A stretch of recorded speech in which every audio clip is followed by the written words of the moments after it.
In today's video I have one of the oldest and largest VCRs ever made. This is an old U-matic Sony machine from the late 70s. I'm not sure how intact it is, it's missing a few knobs. What's the model on this thing? It is a VP-2030 and I forget how much it weighs, but it's quite a bit, maybe at least 20 kilos I guess, 20 to 30 kilos, something like that. And this is a U-matic tape I've got, which I've had lying around for ages, and I saw this machine and thought, oh well, might as well grab it, and just for old time's sake, I haven't really seen much of these around. That's the tape, and that's compared to Sony's Next Effort beta tape. So quite a bit bigger, and it's only 60 minutes. Looks like we've got some chicken farming footage, if it's still any good. Don't touch the tape inside. Doesn't look like it's in too bad condition, but I don't know whether this machine will ever run. And that is like one of the smallest little VHS machines ever made, so you could almost fit that in there in the tape slot. That's how big this thing is. I think you actually could. It's not much thicker than a U-matic tape, so yeah, it's slightly less wide. About 2 times the footprint,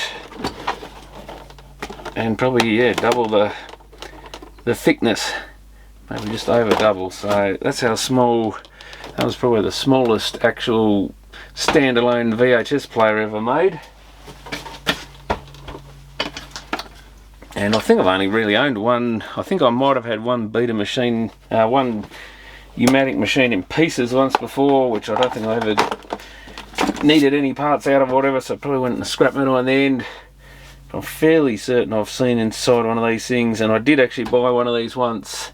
I think it was Extra Hydro Tasmania one that was working, and somehow I managed to sell it to someone. I think that was late 90s, early 2000. I don't know what happened to it, I can't remember, but somebody was actually interested in it. I think I only sold it very cheaply, but basically I saved it from the scrap metal heap, along with a couple of laser disc players, which again I'm surprisingly managed to sell those as well, back when they're right at the peak of, or I guess the bottom of their popularity, the peak of their uselessness.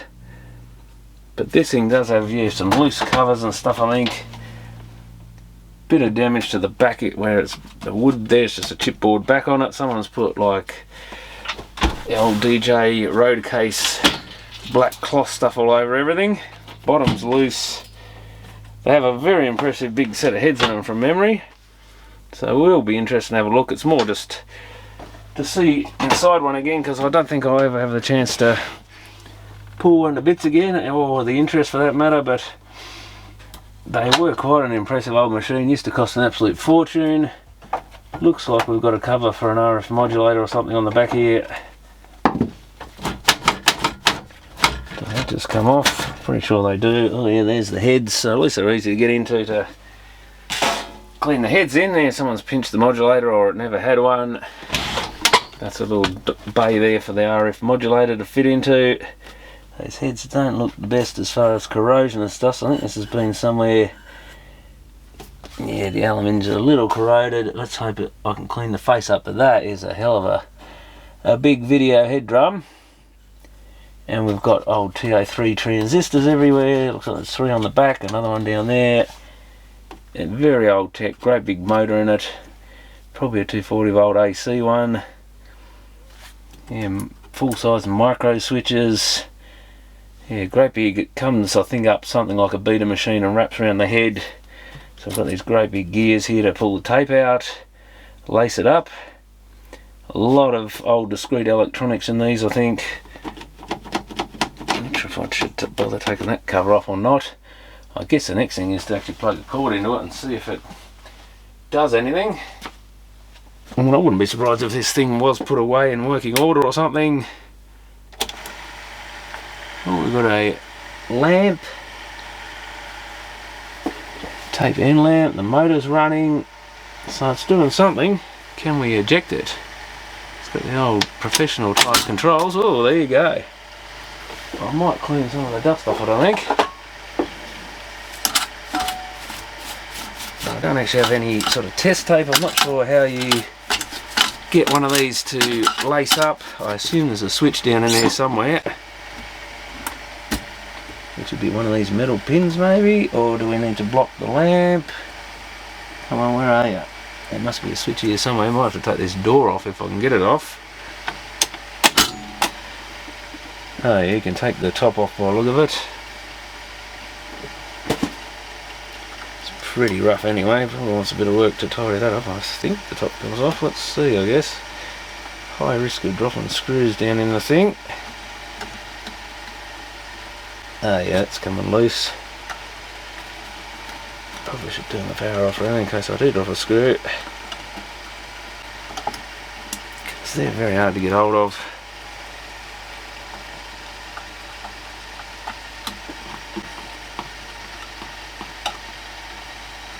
That's actually power CCAM or NTSC switchable. Maybe they just made one model for the world of these things. Probably means the voltage is switchable for the power. Someone's actually bent. Good thing I did take that off. It's actually bent the. That's actually bent here, so I'm gonna have to bend that up a bit. That'll probably just about do it. That's our switch. All the things are moving, but very slowly. No surprises there. Probably due for a good grease. Let's give it a bit of a hand. Oh, the drum is a goer.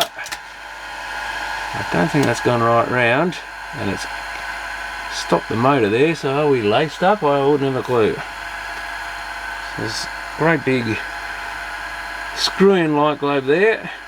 Let's try hitting. Oh, we've got fast forward lit up, play, rewind.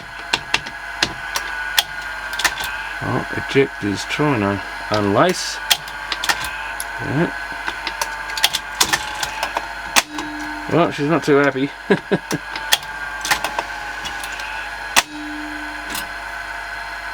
Well, no surprises there. Listen to that drum.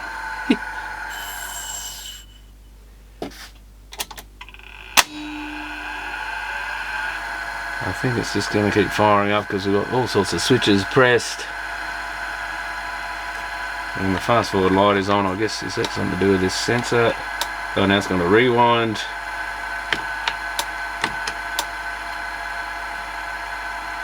Yeah, if I take my hand off that.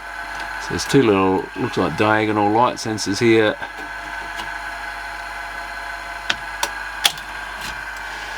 Oh, it's trying to eject now. Excellent. I'm definitely going to have to give it a hand, I think. I don't know if you can get a belt kit for these things or anything, but it looks like it probably needs one. I think that's gone back, but I could be wrong. Well, it's... something's running here. Still in eject mode.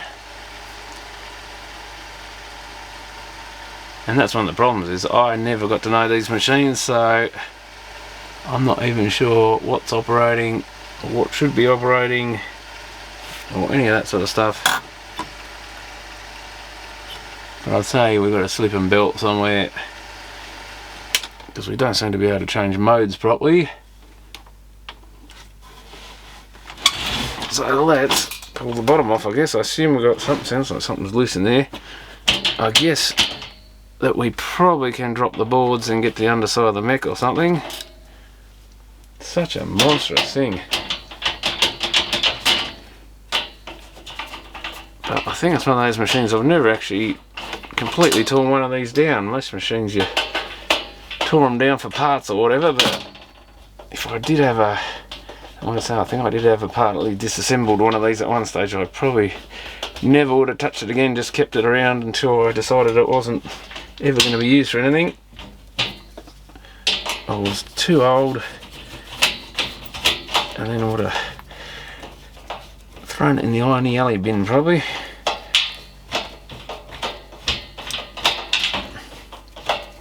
But you certainly didn't see many of these around, because just the price of them, it was only really professional schools or government or businesses that sort of bought them. like, you know, the odd consumer with a lot of money did. This feeder, basically, someone's butchered all the screws on it. The usual kind of story. Well, people can't put the original screws back in, I never know. So the bottom's pretty rough. Oh yeah, we've got, what have we got in there? Something floating around. Some random bit of metal. Some plastic clip, and what on earth is that thing? Looks like part of a connector or something, don't know. Might keep that for now, but the plastic's probably just a clip off the front panel. Wow, look at all the... It's got full-size crystals, big IF can type things. Not sure if they do the job of being an IF can. How do we get this board? Looks like it's hinged that end. So is it just this screw here maybe? I think that's all it is.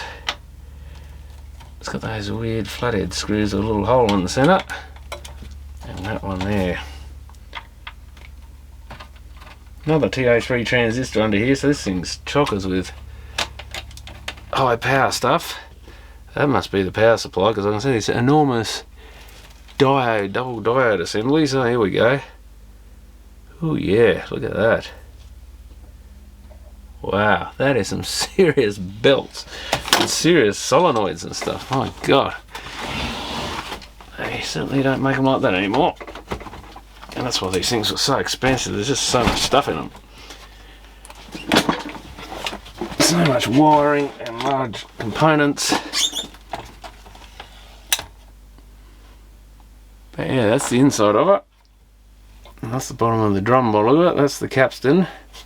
Wish I could hear running quite a bit. Yeah, that belt's rather slippy. Oop, I think I've broken it. Oh, it's dropped down off the centre part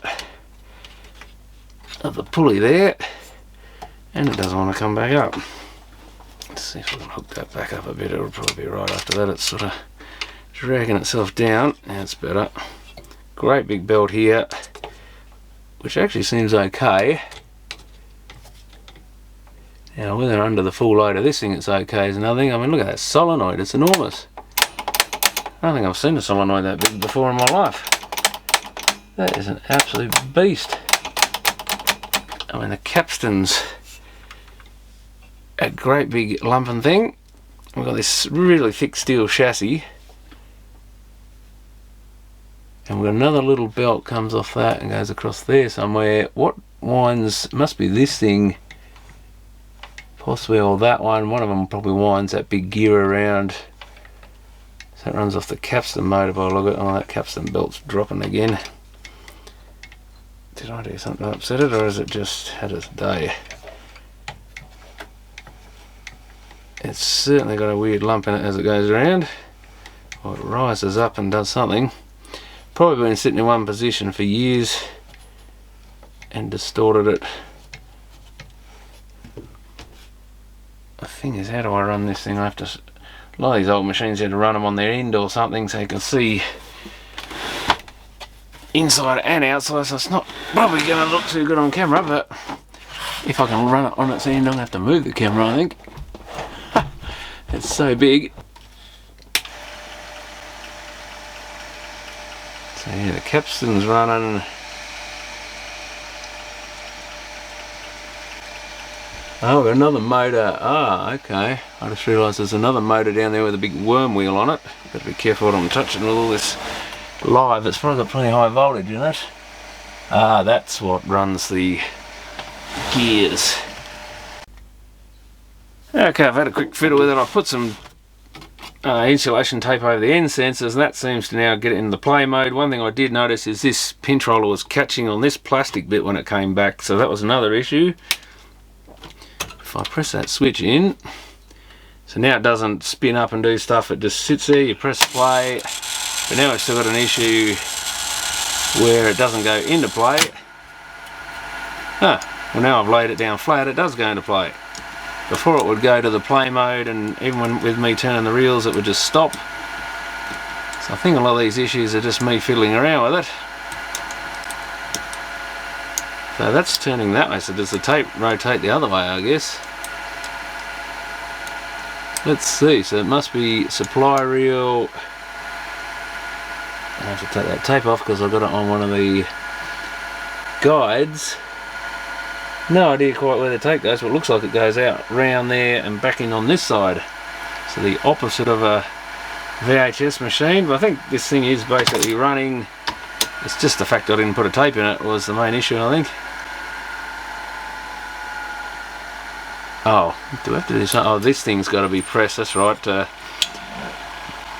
think it's some sort of tape tension thing, but if you don't press that in... Oh, that's catching again. I have to remove this bit of plastic, I think.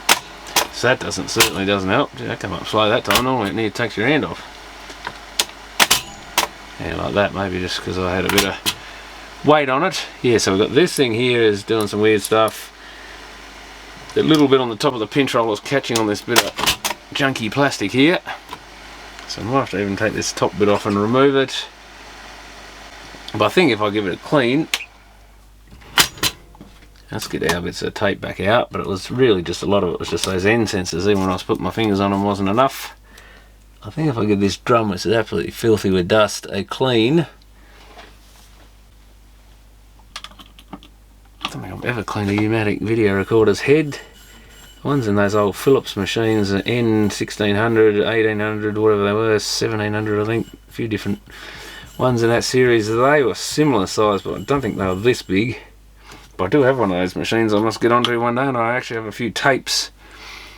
So whether the tapes will work in the one I've got, supposedly they're all different standard on the different series, so depending which one you record it on, it may not play on another Philips machine.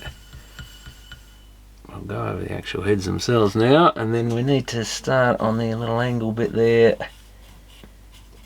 Ooh, I don't think this aluminium's going to come up very good, so we may have a hell of a lot of tension.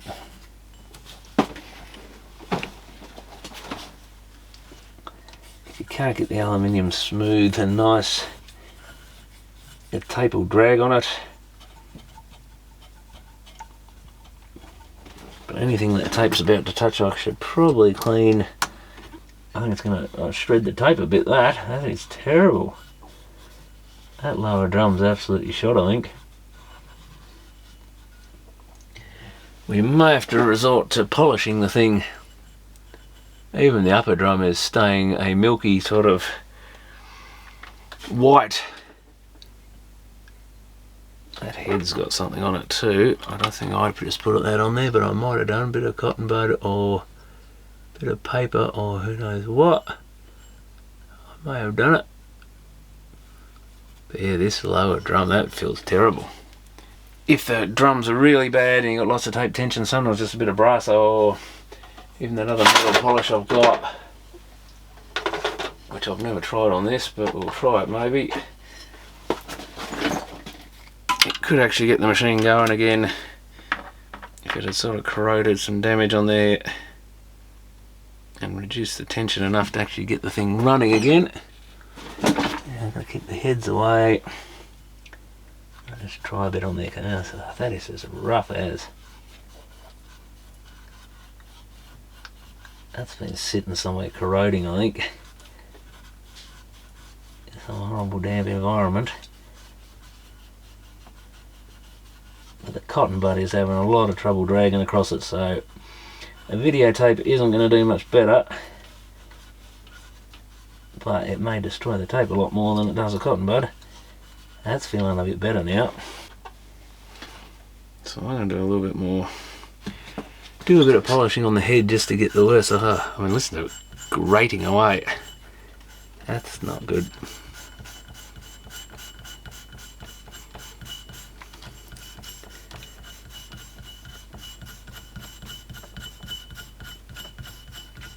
But this top bit's all pretty bad as well.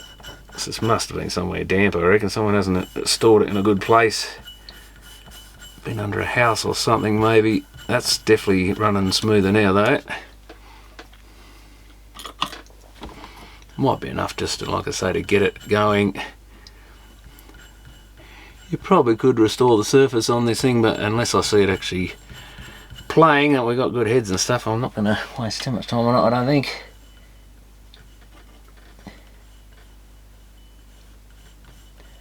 haven't done the bit between the heads. I'm thinking I might have to do a bit down there because that's pretty bad too. It's still a bit, definitely smoother than it was, but still not real great. At least that you can spin it and it runs on a bit, which is before I don't think it was going to. I'll give it one more quick polish. See if I can do the bits between the heads without polishing the actual heads themselves. Yeah, that is terrible. And now we're starting to see some shine again at least. Oh god, that friction there between the head and the other head is pretty bad.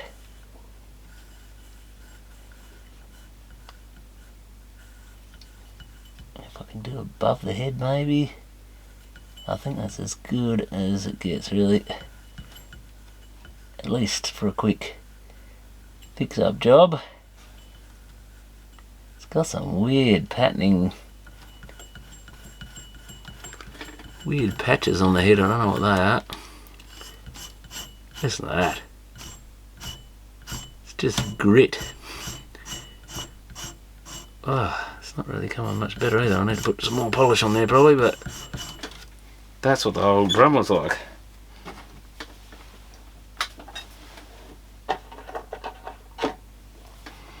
So one thing you won't see very often is someone polishing video heads. But this is an old physical format and this is the sort of thing you do, but that feels so much better. That just rotates quite smoothly now as it should, but before it was quite a lot of friction.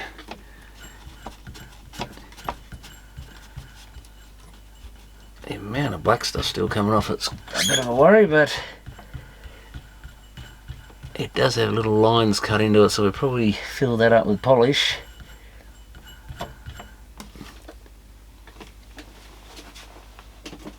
It's not like it's someone's wedding tape or anything on this U-matic. Well, you never know, because maybe someone recorded over the chicken farming or something, but no one I know that cares about it.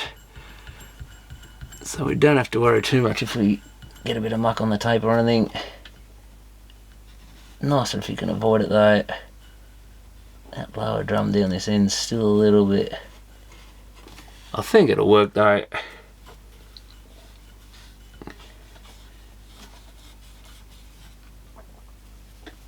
I really should keep going until I've got almost no black stuff coming off. Although that's going to take a lot of time by the look at it. Whoops, I just put some cotton on the head then because I had the head in the wrong spot. So I do need to try and clean the heads again because they've probably got polish on them. Okay, I think that is as good as that gets without like spending hours on the thing. Where did I put that tape? I better let it dry out a bit, I guess.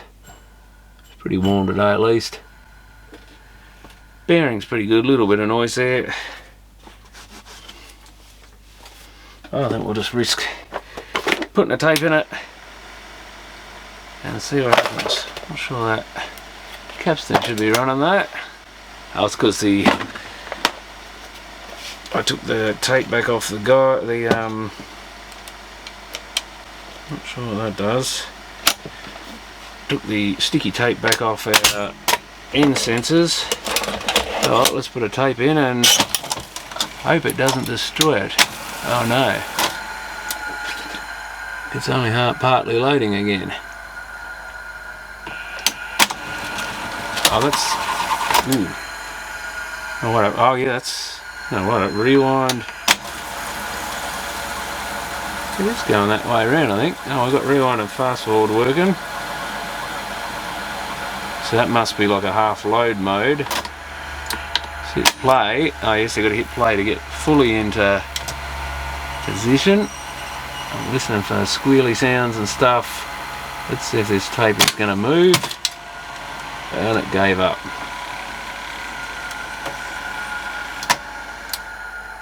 Well, let's try again. That's what it was doing before. It would keep going into play mode and then stopping. It's at this... I was thinking it was this sensor switch, but this, so we've got an intermittent problem, I think.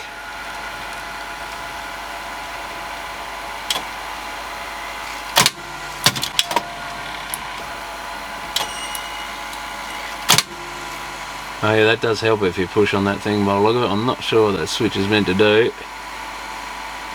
If you get it at the right time, things feel very lumpy here. Oh, it's still going. Huh. Oh, well, I guess we better see if we got any chicken farming to see. Well, we've got a horrible flickery thing on the screen, but at least it's something. No, of course there's no, oh, I don't want to rewind, do I? I'll fast forward probably. Looks like most of the tape's on that reel though, and it's going that way, I think.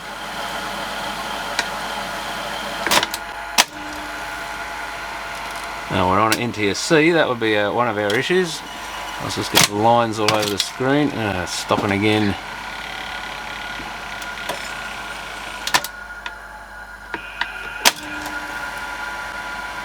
Let's try pushing this switch out.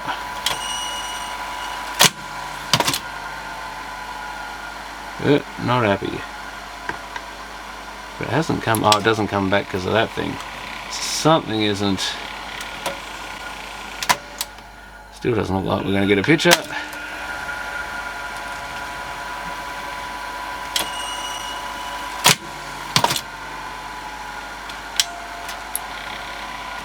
Don't know what's going wrong there. Is it a real sensor or something?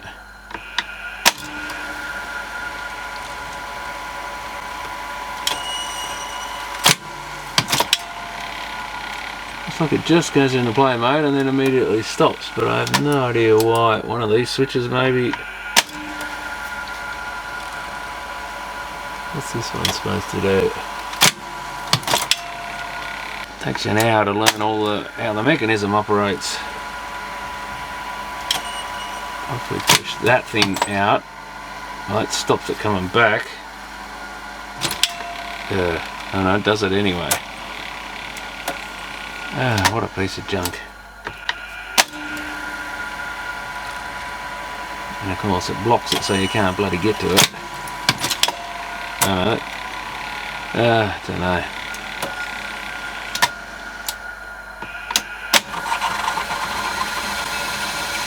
Well, that is nearly at the end of the tape, so maybe we should just rewind back a bit. Audio monitor, repeat off. Alright, I can't see where the end is anyway. I thought this was the tape, but it must just be a reel in there.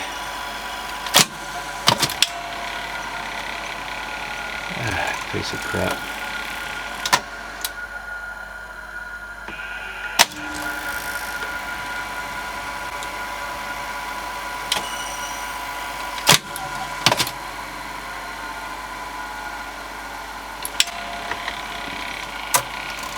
No, I've got no idea what it's not happy about. That clicks in.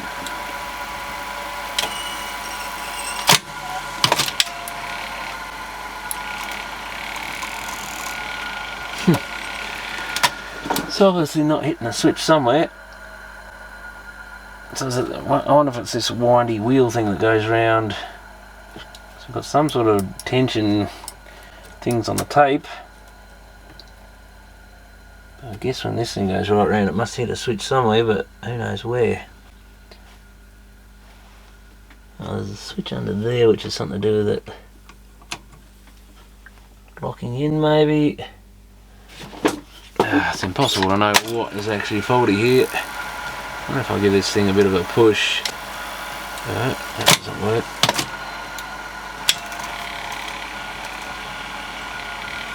We're not getting a picture anyway. But I don't know if this tape's actually got anything on it. I can hit pause at least, that locks it. Better not do it for too long if what they say is true about these things.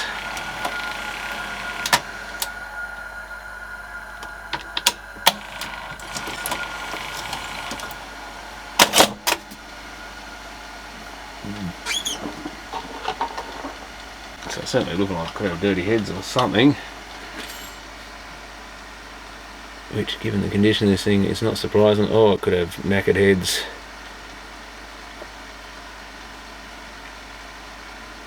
And still quite a bit of muck on those heads, or in the vicinity of them by look at polish and stuff.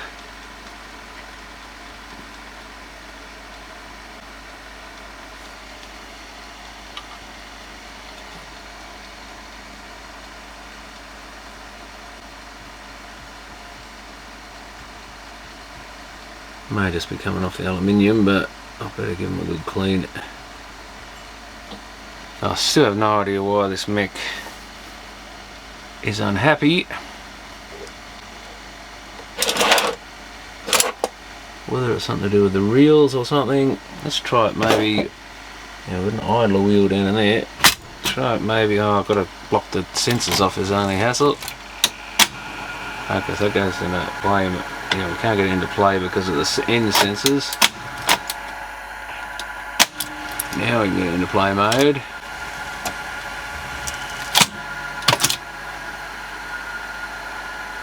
Because that's not in place, it won't come back. So when this thing clicks across, if we push that, it comes back again. And that keeps it. Have we got capstan running? We do. So it is something to do with this. Maybe. Who knows?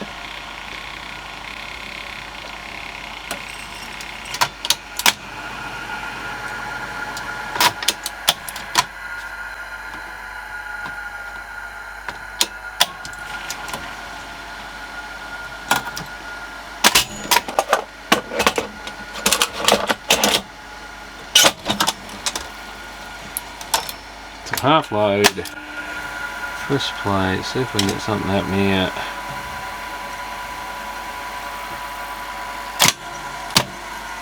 No, it still jumps back out.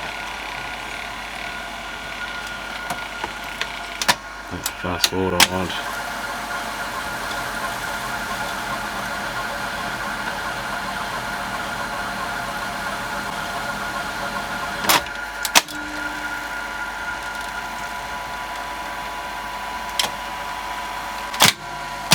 I'm getting something flicking up on the screen briefly, but not sure if it counts as a picture.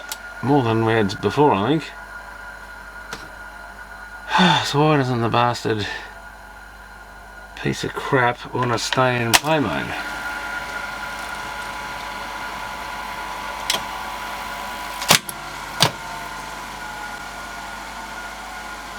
Well, maybe I thought it was staying in play mode. We're forcing it to stay out and run around the heads, but it's not. It's not trying to play. The image goes off the screen, whatever pops up briefly. Okay, so that's a problem. Maybe I can watch the TV this time and see if any some picture there. Not really.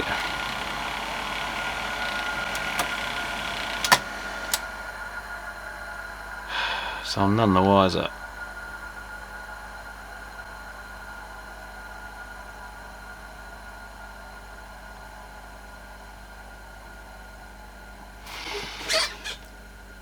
Not really sure why it's doing that, but even if I do kind of get it to stay out there, it's not in play mode by the look of it.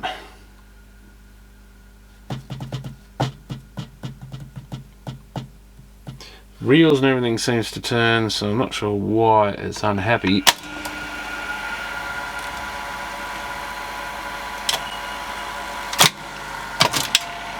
Is the tape running though? Maybe it's not.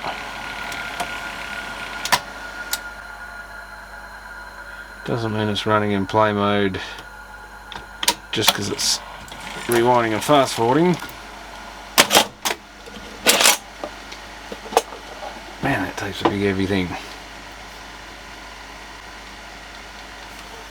So I think the mode I had it in before was not real play mode. Ooh, better watch that, that'll break your finger.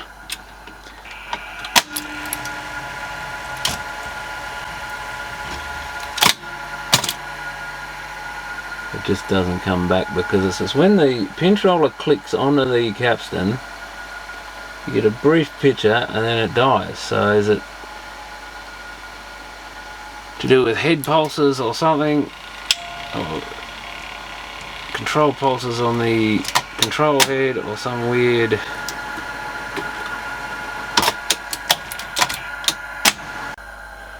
just as it turns off, you actually get a picture. There's a bit of rolling stuff, and then a picture does just about form a full frame of image, and then it drops out again. So not sure if I'm going to be able to do an awful lot with this thing without having any idea how this thing works, and it's how much time do you waste on it.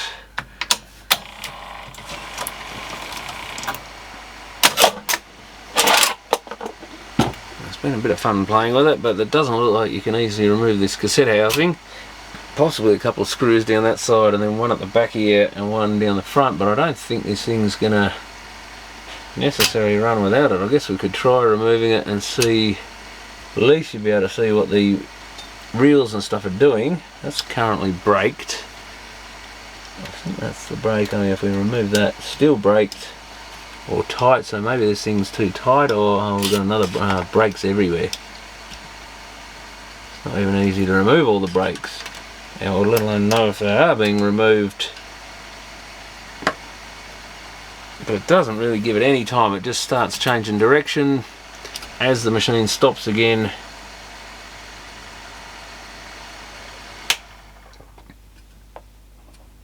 So I am kind of tempted to see if I can get this mech out, because I can't really see what else I can do other than try and look. Looks like an absolute pain to get the screws back in if you can get them out. Got a long screwdriver down there. You're going to have a magnetic flat blade, I think, to... Is that doing anything? I don't think that's even loosening it. So maybe that bracket is nothing to do with the loading mechanism. Oh, it is, because it's pivoting on it. I'm pretty sure that's it. Oh yeah, it's coming loose. I'll have to go and magnetise the flat blade screwdriver, because I don't think these are magnetised, because you don't normally need them to be. Oh yeah, that's loose, so I can probably lift those screws up with the mech. And yeah, I can see why I've never bothered to pull one of these apart, even if I had, because there's nothing really in them of any interest to an electronics person.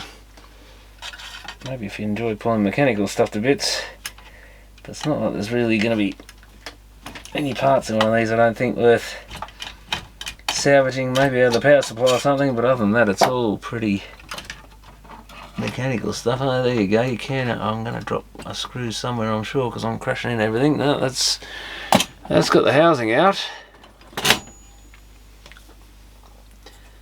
Nice big brake band there. Look at these layers of levers. I mean, if anything there's out somewhere and not coming in quick enough, that's controlling some of these brakes by the look of it. There's levers and bits going everywhere. The idler tyre doesn't look the greatest, I must say. It's actually got a couple of chunks out of it by the look of it. A bit lumpy or something there. And that goes obviously back to this capstan motor. The fact the rewind fast forward works, so that is quite easy to stop. Does have a textured piece on there. Well, it's possible, I guess, with the tape in there, that just isn't quick enough to... I don't see any sensors even on these things. They must have sensors somewhere. We've got the... Could it be that there's a... Oh, it could even be those belts. They're not moving the quickest. Could it be as simple as a sensor on the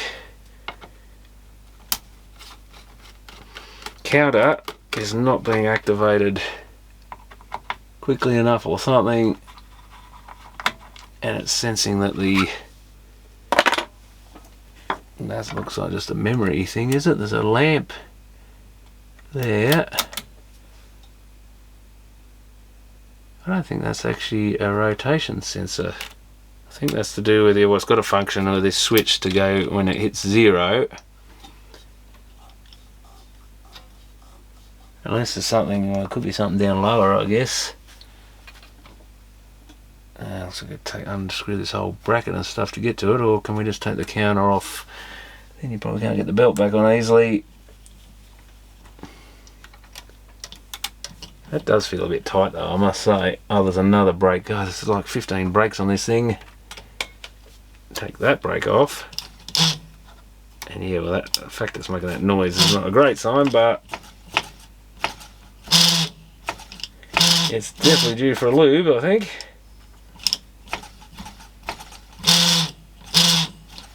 Not great. This one's got God knows what on it. Yeah, a bit noisy as well. But I just really want to get this thing running in a basic way. I really have no idea if it's got sensors on these things. I can't see anything underneath them. I don't think they go through the other side, but it must have some sort of rotary sensor here, one would think, because how would it know if the take-up reel isn't working? Oh, is this another?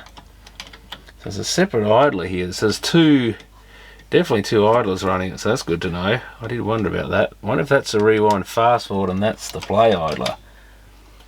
But like I say, it did seem like it kicked in, but maybe there's a sensor on that thing. No manuals around for this thing. If I can stop the light, will it even run? Oh, we've got to... No, maybe this thing presses another switch somewhere. Don't tell me that. Oh, here we go. Oh, deck's in. Whoa, kind of ripped my fingers off again.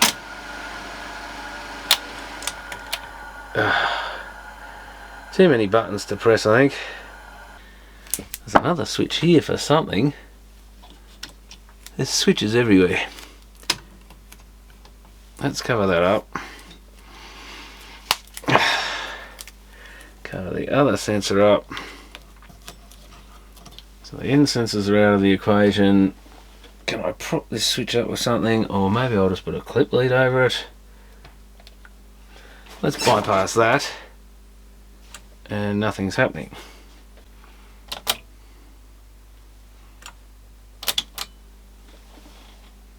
Well, the other option, of course, is that, of course, I'm assuming that's the normally open contacts. It's probably the opposite.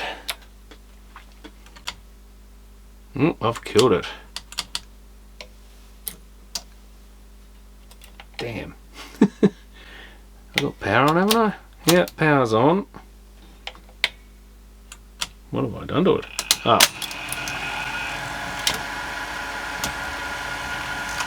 Of course we're in. Oh, so that's spinning fine, and it's running. So maybe it is something. Oh, it's got heaps of torque there. Ah, you're kidding me. That'd be typical. Oh, I can't stop it though. So has that gone in that silly mode again? Oh, the pin controller's not engaged. I assume we push it down, do we? Yeah. So we're going to lift that up. How successful this is going to be, probably not very. And we're going to push that down. The tape comes out. Is that going to stay where I want it? Yeah. It's gone in a rewind mode.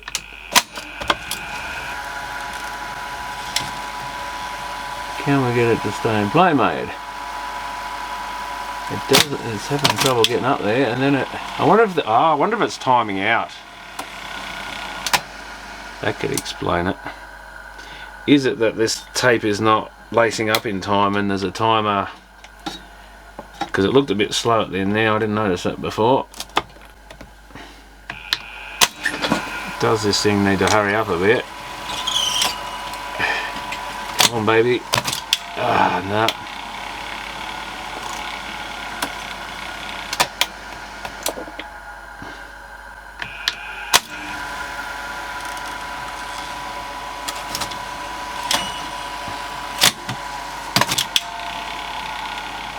Starts running and then stops. Is it to do with that switch? Is it a combination of things?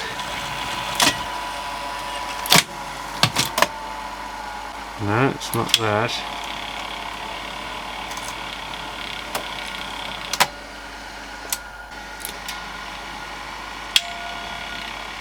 Maybe that switch has to be activated after a certain time or something crazy.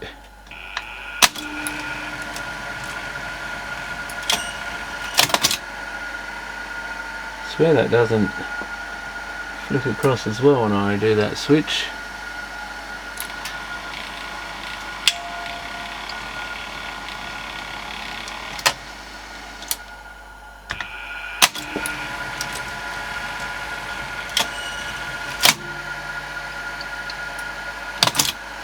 Oh, did that work then? Oh, it does. Yeah, so that's something to do with it. Even though the drum's stopped now, that pushes the controller in. There's a switch under there that's also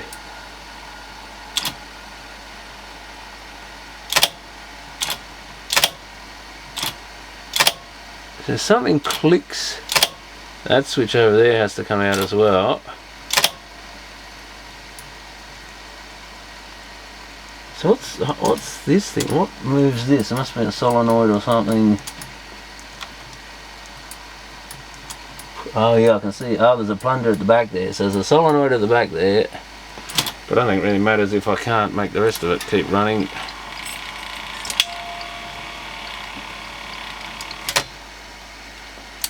It's just going to be a pain in the butt, I think.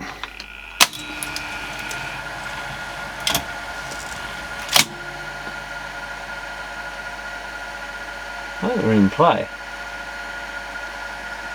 If I push that. God, it is random. Now, can I make a...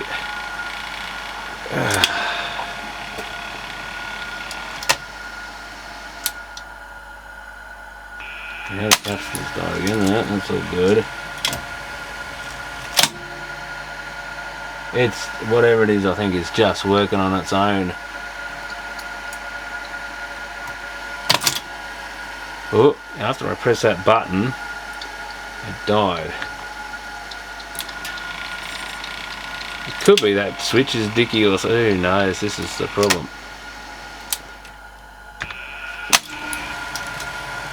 Seems to work when that switch comes out a little bit. That time it didn't.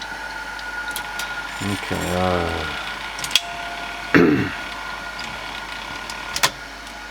This thing's a bit iffy.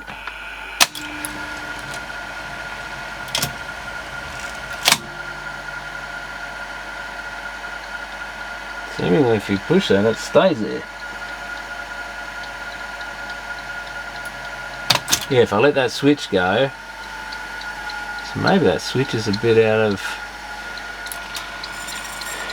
It's either not hitting that switch quick enough, it's not hitting it properly.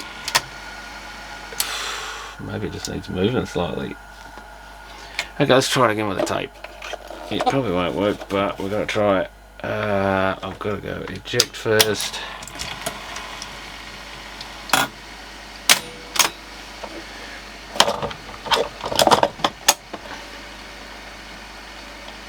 Push that in switch.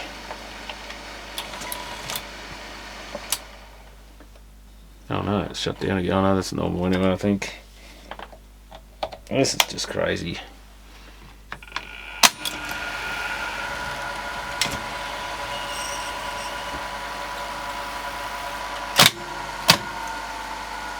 Not dropped out again. Well, that does keep it running, but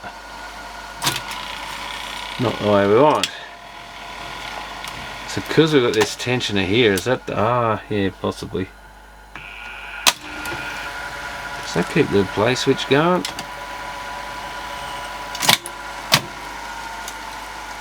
Whoops. No, so the play switch, it's just random. But definitely the tape in it seems to be even worse. That's probably... I wonder if this is like a precision timer thing.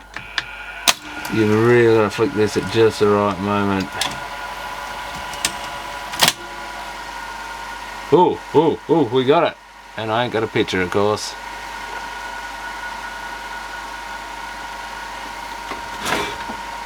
Oh, we've got a head drum. Oh, it's coming. Oh, we got a picture. This might be the only time we get one. And I can't take my... Oh, can I take my hand off it? I can, yay! We've got some chicken farming going on.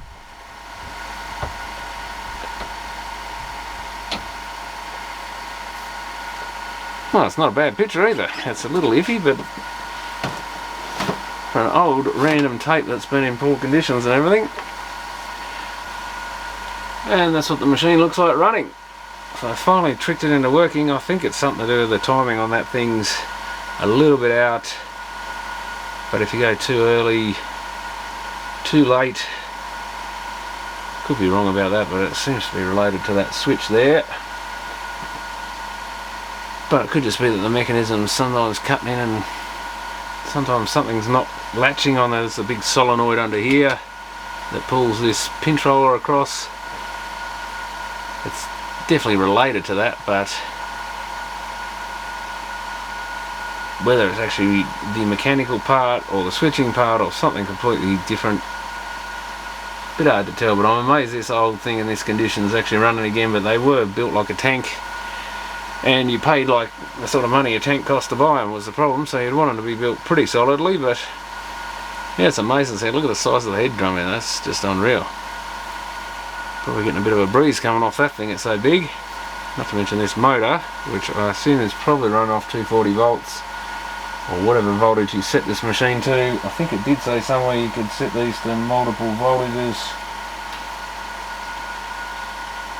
So I'm sure there'll be a multi-tap transformer. It looks like they probably just made one machine for the whole world. That's why we've got NTSC and C count. Well, that makes everything go crazy as you'd expect. The head drum completely off frequency. So you probably paid a lot more for them because they had all that extra circuitry in it. Because Sony didn't want to make multi-version, so it was a very early multi-region VCR. Something you didn't see until back into the late 80s, 90s really, because the extra cost of the parts. But yeah, I'm surprised that drum is actually probably lacking tension, if anything. Oh, ooh, that set it off. I wonder if I made that switch flick or something. No, the only time it ever worked, I stalled it. So maybe there's a maybe that's how they detect if there's a chewing tape situation. That could be another thing, couldn't it? What did I do? The slightest little bit of lack of tension. Yeah, that's was it that switch or that switch? One of those must be. That's how they tell if the tape is chewing, I think. So maybe that was the issue all along. So it fits with it cutting off. It's something to do with the tension. Ah, now we're back to... yeah, the tension switches aren't operating. So maybe this is... it thinks there's no tape in there, no tension. We've loaded up a dodgy blank tape or whatever. Broken tape. No, we've gone out of play mode again. Oh well, it was good while it lasted. So that might make some sense why they've got these weird switches in here, is to detect that the tape is tensioned up good enough. It actually feels slack, so maybe if I put some more back tension on the tape. That tape is lacking tension basically. It could be something as silly as that, which I've never seen a video player that failed because of lack of back tension, but this is a completely different machine to the usual setup. So what do we got here that moves? That's the back tension or tension arm. There's our adjustment, I guess. So how do I make it have more tension? Because that goes out. I guess I don't know if that actually slides back and forwards. It doesn't look like there's a slot there. Or does it move from side to side? Or do you just put it on this different hole? Or who knows?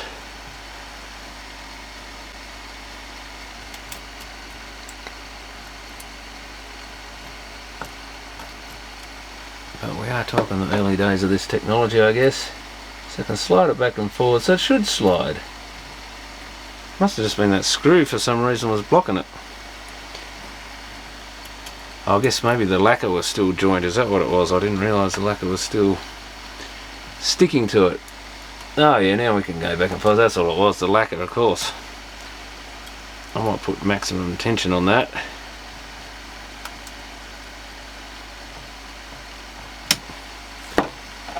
Whether it make any difference, who knows. So I press that down, I think. Oh, it's already up anyway. It hasn't locked itself.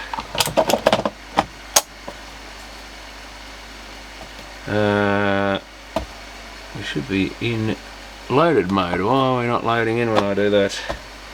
Oh, is it because I didn't take that out? Don't tell me you have to reset the deck. It looks like you do. See, they think of everything. And if you don't have the deck ejected, it thinks something's wrong probably there too. Yeah, still not happy. Or was that too much tension? That's the other issue.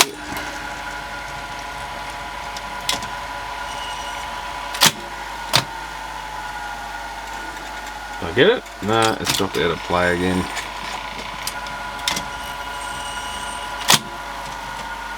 Oh! Press on the... Oh, interesting. Oh, man, I don't know. Unless it's bringing... Oh, I've got to be bringing the drum speed down a little bit. No, you can vary that quite a bit without stopping the machine. Usually if you stall them... Was it me pressing this switch?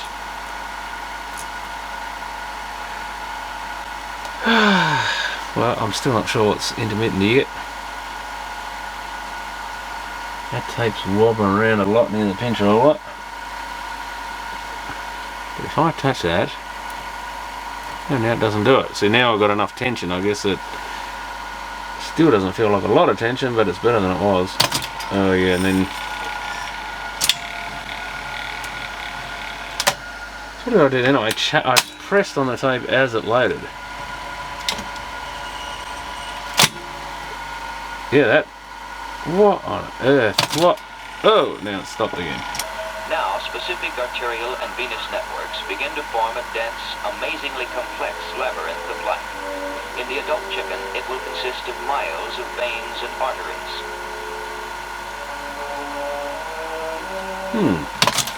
Oh, I might fast forward through this and see if there is anything after these few little shows on chickens. There's 35 minutes of that on a 60-minute tape.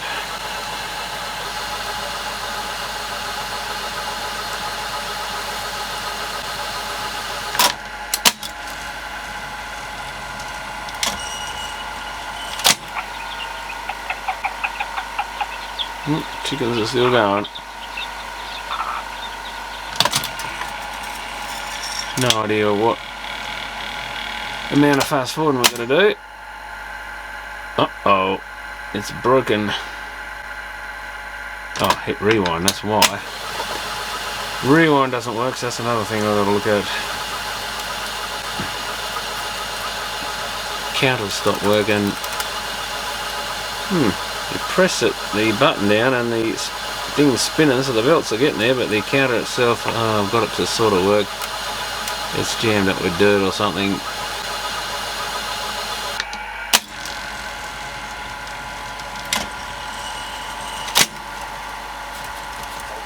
Come on, baby. Picture's not coming up. Oh, we're on... I think we're post-recording. And there's nothing there. I can hear a little bit of voice come up occasionally.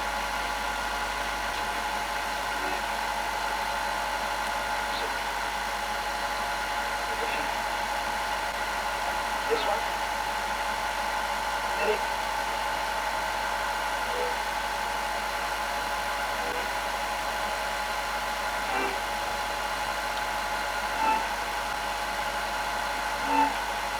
Make a good art installation. Problem now is I've got no rewind, and when I hit this there's a little plate down below here that clunks. Drum starts up, and that's all we get. So just have to eject it and have a look. Whoops, there we go, so the switch resets. definitely want my bits of tape in there. So that's the idler. You would assume something swings that across when it goes clunk. Gotta tell it there's a tape in there again. That should do a semi-lace up. No capstan. So you definitely have no rewind with no capstan. Capstan starts up, idler runs. Doesn't sound the best. That goes clunk, but I can hear the drum. But for some reason this capstan hasn't been told to. Okay, so I dismantled this control panel here. And thankfully they've labelled on this board here. We've got forward, fast forward, eject, and where is it, rewind. So the solenoids, these red wires go up to the solenoids, which run these four things here. So that made life easier. So it can actually, quite an interesting little mech they got in here, and under the solenoids there's some little silver pins that they press on. Well, it's pins with a little sort of round bit on top, and if you look at the metal plate, the big one, this is that top one that was clunking in rewind and nothing else was happening. But what this is the main solenoid. And each one of these little ones is meant to push a little silver bit down into the hole, and then when this activates, it pulls one of these big plates across, engages, I think that's the rewind one, or fast forward one that is, because it's going that way, pushes the idler that way. If I push a different one in and press this, we get some other mode. Press the third one, we're now swinging across, this bit's pushing the idler on that side, so we're going into rewind. And there's another one, that's the eject one, I think. Yeah, I think that flicks that little mech there. Yeah, that comes across and hits that. And when I had a look here, the rewind one wasn't pulling down, or it was pulling down slowly sort of thing, so the little silver bit didn't engage with this slide plate. It would sit on top of it. And I also noticed in play mode we were getting the same thing, it wouldn't pull down quick enough. So I put a little bit of oil, there's just a little shaft of the spring where these, you can pop them up and down, and two of them are a bit slow, so I lubricated them. That's got them working again. Now the solenoid, these little solenoids click in quick enough before the big one does to engage. And the first time I tried it, it actually made the machine go into play mode, or it coincidentally went into play mode, but after that still didn't fix it. So we still had the stopping once it laced up problem, and the rewind still didn't work, but it was because there was too much tension on the tension arm. But that was, then I realised, because I adjusted it to full tension, that was my fault. So I loosened the tension band off a bit, and now that allows it to go into rewind. So we're going to have a look at these. Might have to bring the camera in a bit closer, I guess, but this is all sort of working now. And of course I forgot there is a tracking control and a skew adjustment here, which seems to adjust the amount of back tension. So I completely forgot those two controls were there. I thought there must be tracking on there somewhere, because they were missing the knobs originally. I've got the knob off whatever it was, that power C-cam switch, so it's probably more use on one of these anyway. So if we fire this thing up, we're going to press this switch. That hopefully will stay there, and that, and just watch this board doesn't short out. And nothing. Oh, we're already in. Oh, I need to eject it is the problem. Which one was eject? No.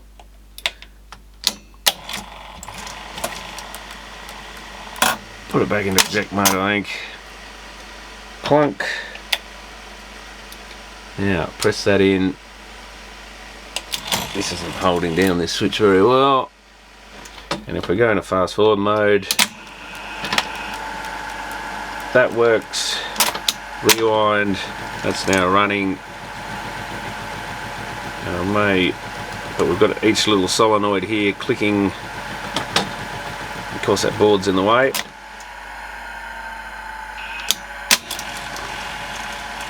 Play mode, we have the second solenoid down. So I might do a close-up of that, but that's how that little mechanism works. This is very much sticky grease on all of these. So all these, there's like 4, oh no, it's just a single roller there, is it? Oh no, they do have little slots in them. There's a few plastic rollers. These levers themselves, where they rub against each other, all the grease is super sticky. That's why it's got all this dust and hair and stuff stuck in it. So ideally that all wants lubing, but it is working for now. Probably not as efficiently as it should. And there's another roller down there. So there's 1, 2, 3, 4 rollers on this side. It looks like they've got little joins in the middle, so possibly you could actually remove them and do them one at a time, but probably just cleaning these rollers would be enough. But I think you may have to pull each one of these pieces out to get the rollers to slide up, or maybe you can just spin the rollers around on the posts and wipe off the old grease and lubricate it. But that's something that really wants doing on this. I don't think I'll bother doing it, but that's something else that's on its way out, I guess, and probably slowing the machine down a bit. But that's how this mechanism works. Quite a clever little design. One solenoid pulls a locking pin down, and then the big solenoid pulls it across, and it turns out in rewind mode. Which one was it, did I say was the rewind one? If we do it with the without pressing any buttons here, that's fast forward. See, it actually starts the capstan motor up. Is that rewind or is that play mode? That's rewind mode. So I can just by pushing down on one of these little piano key things, so we engage the right plate out of this layer of 4 plates, and then push on the main solenoid. I can go into rewind mode manually. So there's obviously a switch for this motor somewhere that runs off these slide plates. Yeah, it's a bit slow to come back as well, so it is definitely dodgy grease there. Yeah, that's sliding back quite slowly. That must be the play mode one.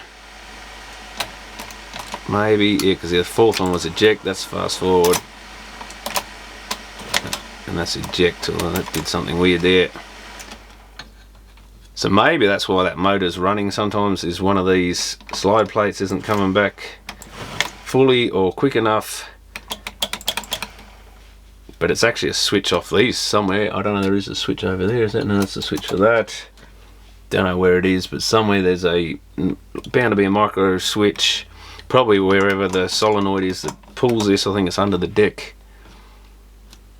So that explains a few things why before the rewind wasn't making the capstan motor go, and it turned out it was just too much tension on it as well. It was stopping the reel from turning, so it does ease it off just enough that it can spin.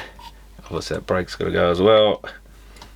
But when I had the tension band set to full tension because I was messing around trying to get this other thing to work, that was too much for it. It never released, and I'll probably still need to set that right. I think I'll just put it back where you could see where the screw had been screwed onto this bit of metal, because the metal's more silver coloured, less corroded or whatever under the screw.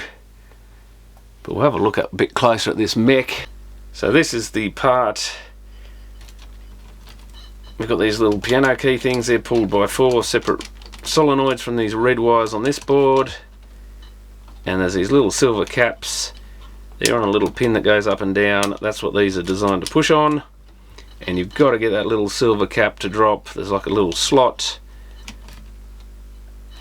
like a T-shaped bit in this bottom plate, 4 of them, and you've got to get it so that the little cap goes down low enough by the time this other solenoid kicks in, so that it catches in that little T-shaped bit, because otherwise if it doesn't go down quick enough, the plate slides underneath it like that. But if it goes down quick, it takes the little silver bit with it, which is basically pulling the whole plate. If it's above, it's just the silver plate on top of you going the solenoid, and it doesn't drag any of those slide plate lever things to do anything to the mech. And that was what was happening with a couple, I think these 2 middle ones, they weren't going down quick enough. So both in play mode and rewind mode it wouldn't work, but it was really handy. I guess we can actually get this board to stay out of the way. I think, is that enough to get this to, yeah, so we can see one go down there. Let's fast forward. 3rd one goes down in the rewind. But that's the gist of how they work. Pushes it down, then there's a slight delay before the silver thing goes across, they just basically engage between a big solenoid and 4 different slide plates. So quite a clever little mechanism, as long as it operates quick enough.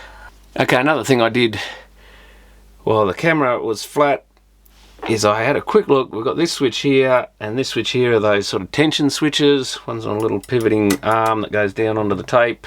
The other one I've taken the arm off because it keeps, if you don't have a tape in there, it keeps catching, but we've got this other arm here that pivots against it, and I've just taken that off for now to protect it from getting damaged by the pinch roller when it comes back. And I had a look, the wiring goes over here to this group of little white connectors, and it turns out Sony have been really good because they've made each of them an individual one, so we can actually just get in here and unplug just one side of any switch, because these are normally closed switches, so you've actually got to disconnect them or open circuit them to remove them from the equation. And I did it with this switch. This doesn't seem to care if you haven't plugged in or not. I didn't notice any difference with anything. And then over here I followed the wires from this switch. It's got a purple and a blue one. They come back to this little board here, and that's the purple one there at the moment. That just plugs on there. I'm not even sure where the blue one went. I think it, no, it's soldered to the board. But if I did, when I disconnected this one, it cures that problem with the lacing up and immediately stopping and unlacing again. So it's definitely that switch. I reckon it's got bad contacts or something in it, because when I was touching on that tape and adjusting the tension, it was sort of shaking this around a bit.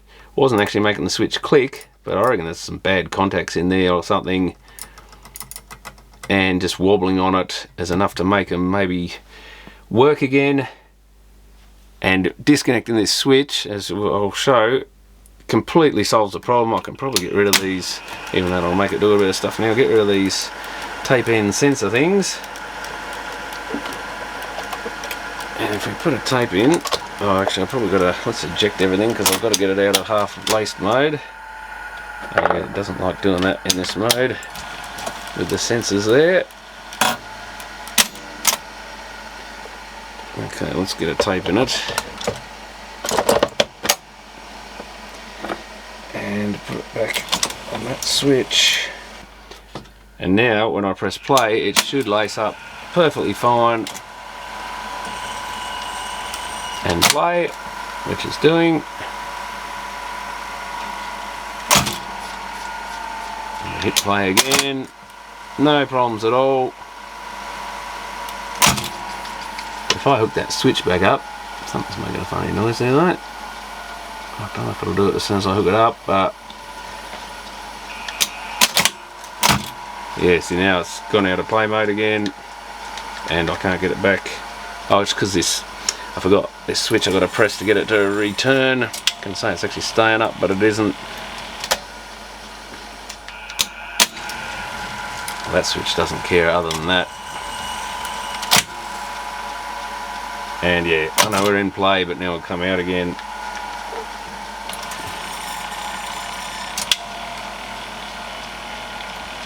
And it reliably plays up with the switch connected.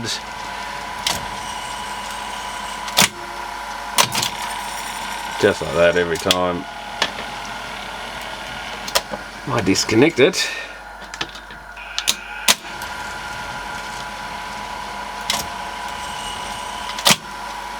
Away we go again.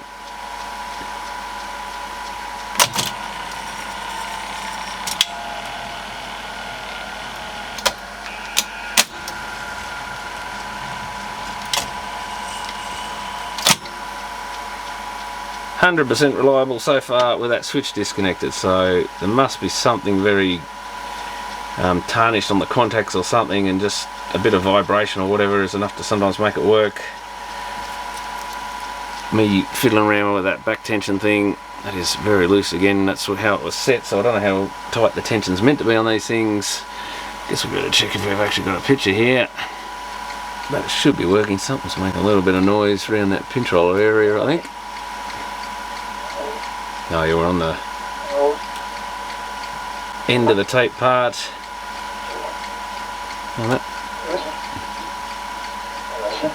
But now I can rewind it at least back to the beginning. Like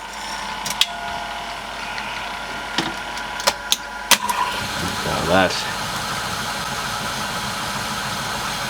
And this is what it looks like at the end of the, on a rewound tape. So this spool does, I thought it was actually a big plastic spool in there, but it does eventually go down that black part so you can see the tape. I assume the window would let you see that. And if you notice, it's, yeah, this side is down when we're at the end of the tape, so the opposite of a VHS machine, and also this tape must come in and go backwards onto the spool there. So in VHS it would come around this side and the spool would be going the opposite direction and winding it up. And of course it'd be on the opposite side as well. So quite an interesting setup.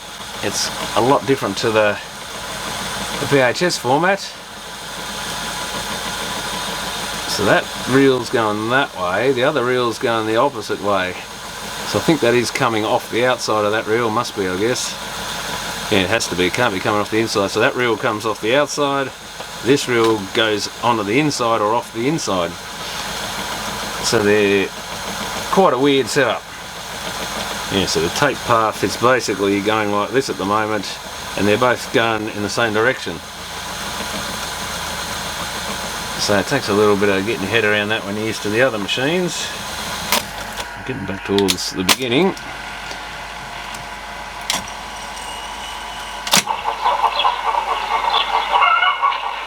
And we've got our chickens back, and so in play mode it's rotating that way, up around the head and back in and onto this reel on this side. So yeah, a bit weird. Sounds like they want to lay some eggs.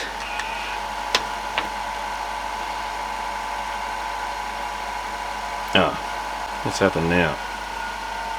Oh, I haven't got that switch. Gotta remember all these little switches that aren't working. I guess I can probably put that part back on now. Now we're going to rewind. It's so weird watching that reel go that way, but get bigger. As in get more tape on it, even though it's technically going backwards. At least from a beta or VHS perspective. I've got a few little graduations on here, I guess, to let you know roughly where the tape is. If you used one enough, you'll probably know roughly where you were. But it doesn't look like they can fit much more than 60 minutes in one of these things, maybe.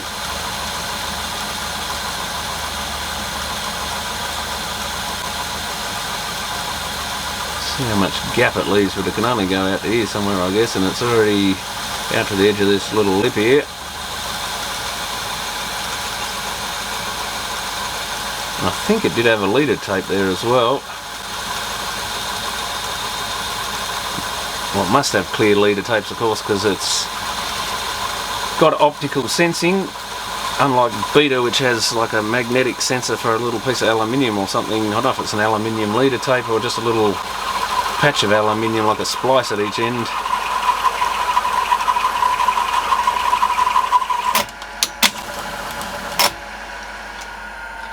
Rewind that again, where I probably won't be able to see it. It should just come.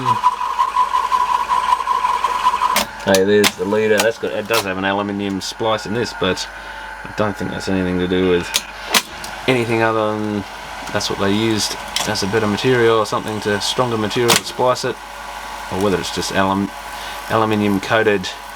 Ooh, very nasty at the beginning of the tape. Aluminium coated plastic is probably all it is.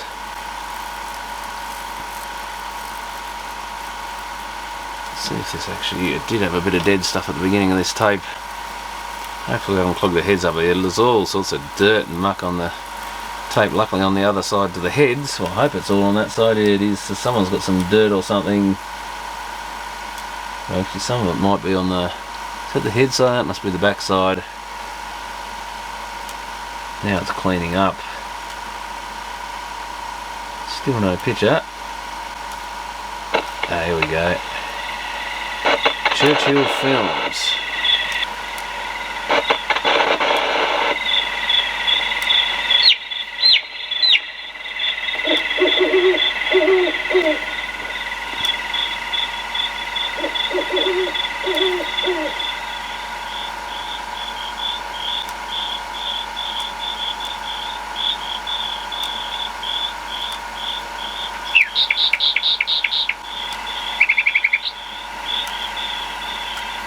If few dropouts.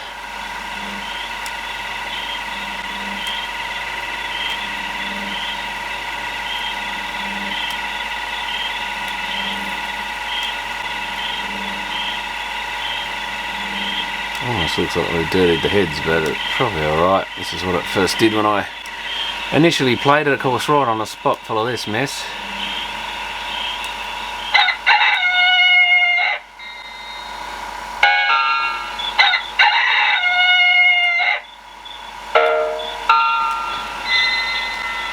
Put that little lever back in place so I don't have to keep fiddling with that switch. I think it's a bit bent. Right when you don't expect it, the thing comes back and catches it. So that's not the greatest design ever. And there should be a circlip for that somewhere. There it is.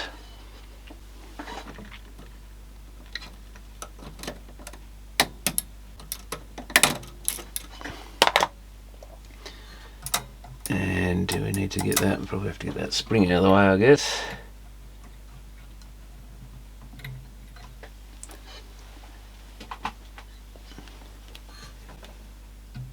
Doesn't really want to come off that, which I guess is the idea. You don't want it to come off. There we go.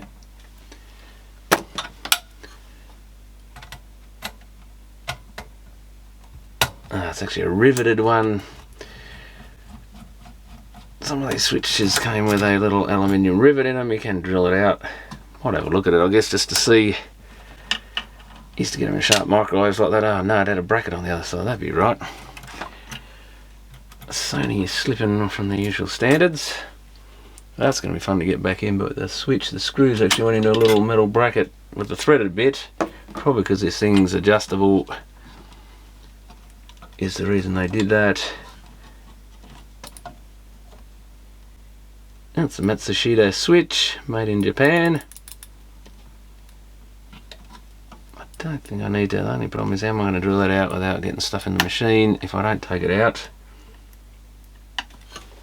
A bit of paper, I guess.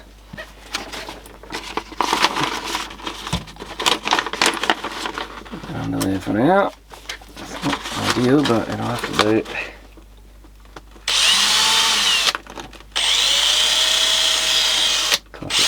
Spinning in there we go. Yeah.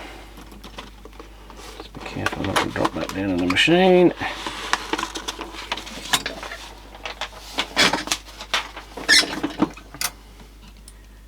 There's a little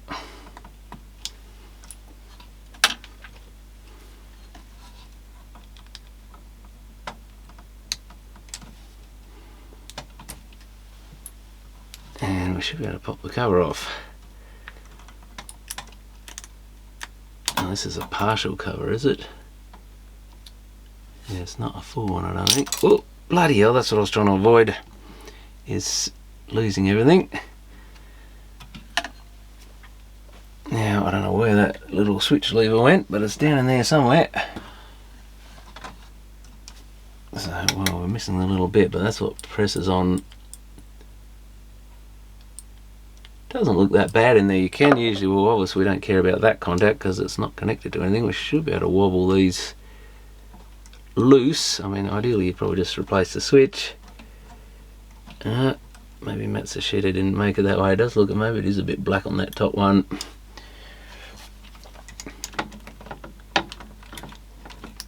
But sometimes this is all you did with them, is just clean them rather than trying to get a new one. That is stuck in rather well, I think. Yeah, they really jammed it. I mean, maybe it's just the age of it. Most of them are a bit on the loose side, if anything, but I don't think they're gonna. Oh, is that coming? It's wobbling a little bit, but I'm afraid I'm gonna break something if I'm not careful. It should come out. Come on. Maybe I can press against the other ones a bit. Yeah, here it comes, I think. Just gotta be careful you don't break the baker light or something, but it's just very tight, this one. Here it comes.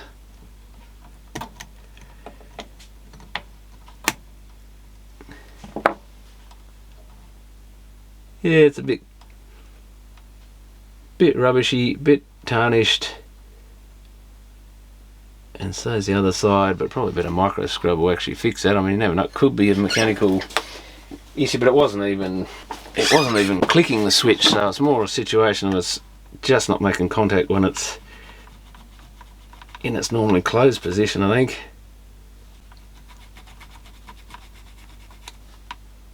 But especially these ones with that sort of serrated pattern on them, it get a bit of tarnish. There's not an awful lot of contact area to start with, and I think that's the issue. The little ridges get tarnished and they just don't contact very well anymore.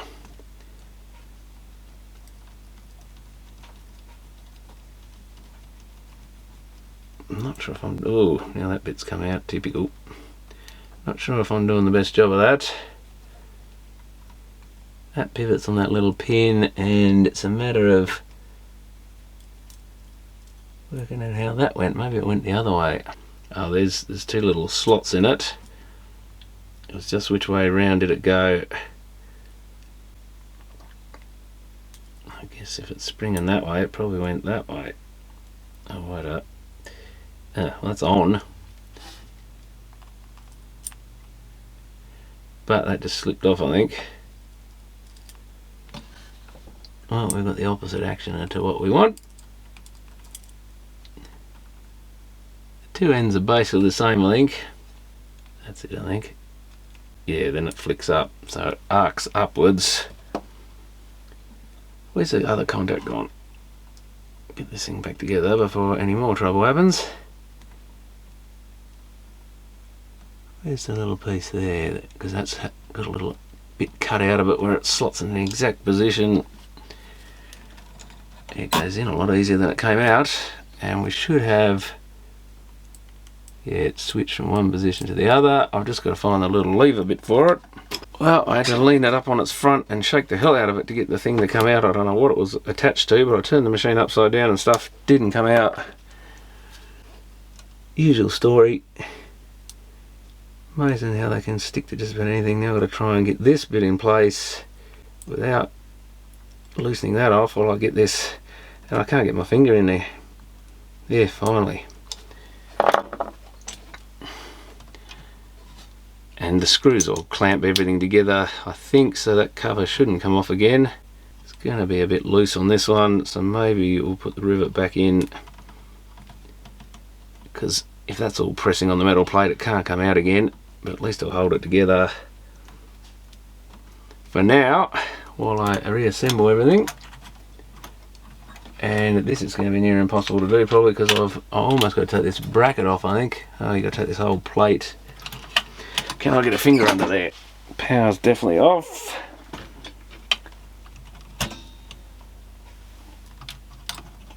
Oh, that's not so bad after all.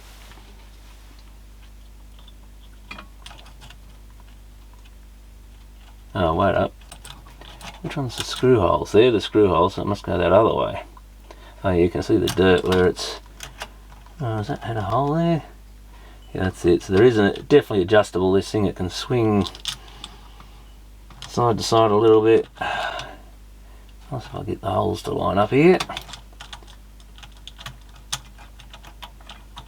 That's one. And then we're going to find the other one. There. One good thing about a bit of corrosion is it makes it easier to see where everything once sat. So I can probably line this switch up exactly where it was before, just by the colour of the metal under it. Is that going in? Don't think it is it? Must be damn close. And this is always the problem with these little brackets, trying to get the... yeah, it's going out. Get the things to line up. Okay, yeah, that was about it. Right there. Yeah, that flicks the switch alright. There, we've got to plug it back in.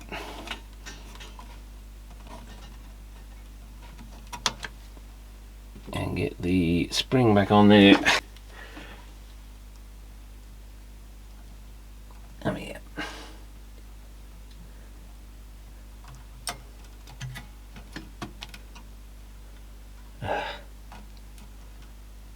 on there? Yeah, it's on there. I think that's going to stay there. So will it cure it? No guarantees. I might have just wasted a bit of my time.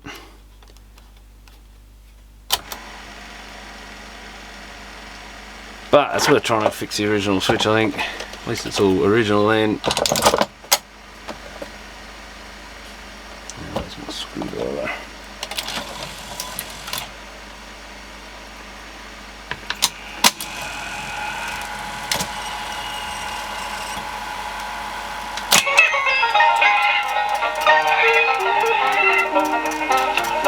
Yeah, something's really making a noise in there now. So fix one thing and something else plays up. What is that? Is that the pinch roller?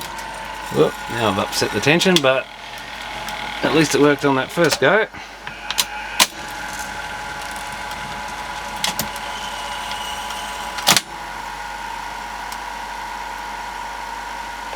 Yep, seems reliable so far, but it's only 2 times. Whatever's making that noise has stopped making that noise. Yeah, back tension's not too bad. Oh, I'm not sure what they're meant to be in these things.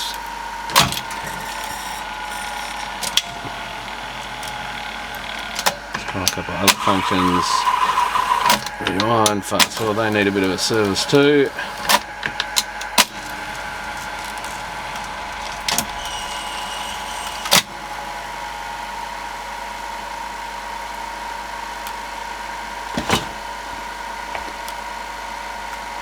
And it's running, so it seems quite reliable now. So it's just the contacts in that switch. So it's a tension based sort of real monitoring system, I guess. If tape tension drops off too much, I don't know how I can actually force it to chew or something. I don't think I really want to. But I think that's fixed that issue. It may be worth giving these reels a lubrication if I can get them out easily.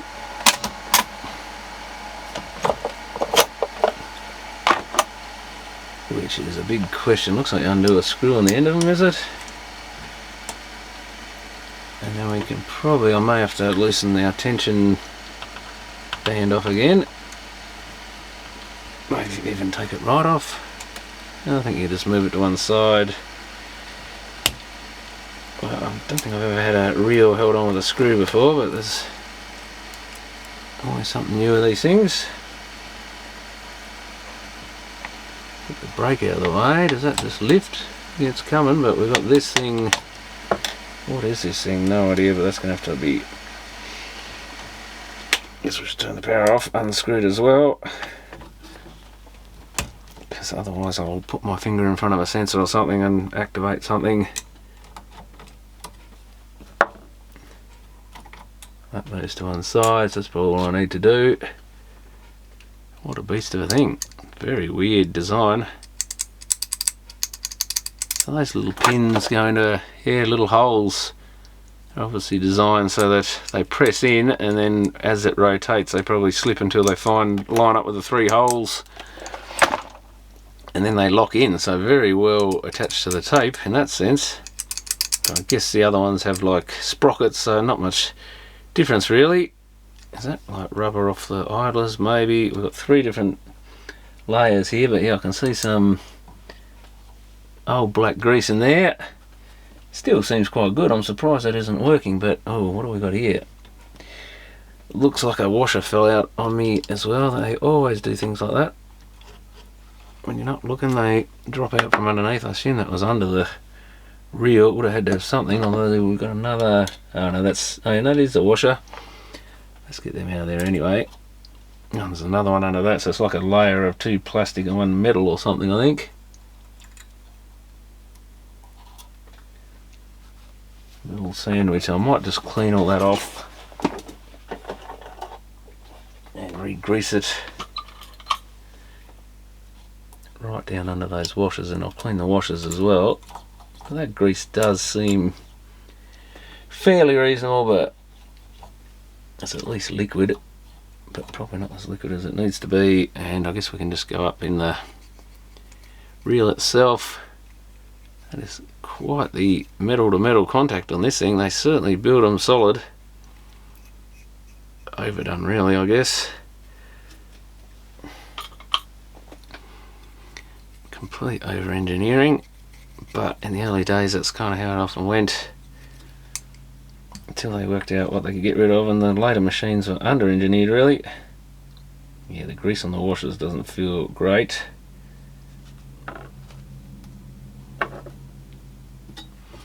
Let's give them a quick wipe over. Get rid of all the old stuff. It's mainly just around the centre of the hole, I think.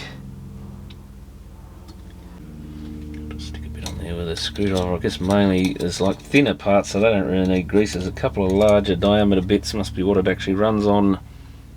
One at the bottom, one midway up. That should be tons of grease. And I might even just put a bit on the washers so they got a bit of grease on their surfaces.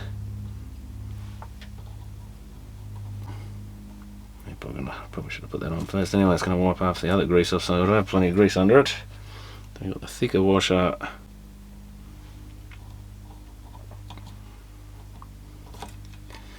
think that's how it must have been sandwiched like that. Don't know why there's three of them, but anyway. Like I say, over-engineered. Cover the faces of those with a bit of grease. Plus it's going to wipe a bit off on the way down, so I better I mean, the reel will wipe it off as well anyway, so it's not like you're going to get it 100% right. That's why we put a little bit above them as well, just to... Is that a piece of muck out of there? I think it is. So a bit can slide down later if it wants to. And get that brake out of the way. I better wipe my hands off. Well, it's a lot quieter than it was. Looks like even this top bit does... That might be the noisy bit. This top plastic bit actually comes in quite close here, so we'll put a bit around there as well.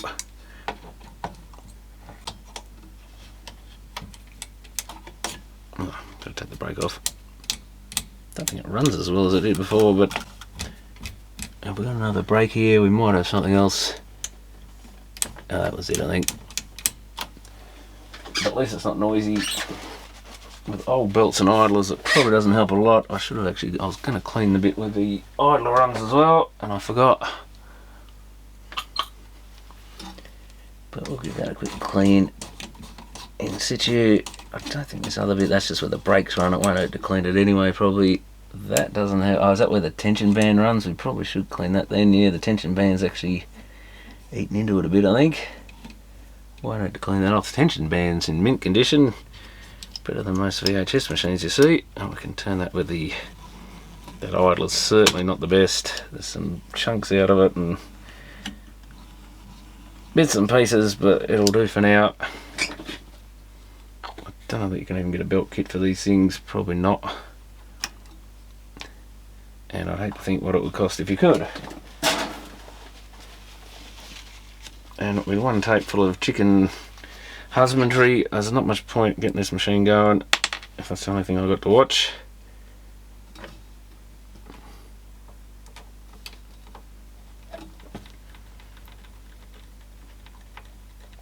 But it's good to have one going. It shows these old things can be resurrected if need be, though like I say, there are a lot of newer versions of these things out there, so if you can get an ex-TV station one or something,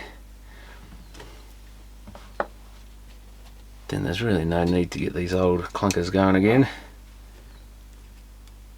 And I'm pretty sure all the places that archive video and stuff have got their own machines, so they're not in short supply or anything particularly of value. And because they were never used by consumers, or very rarely used by consumers, it's not like people have got home videotapes they want transferred.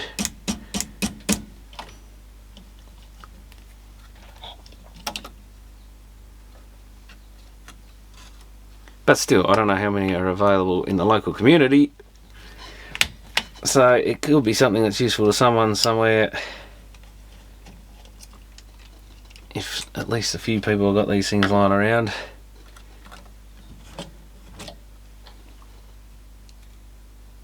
Yeah, it does look rather sort of worn on that surface, so that's been pretty dry.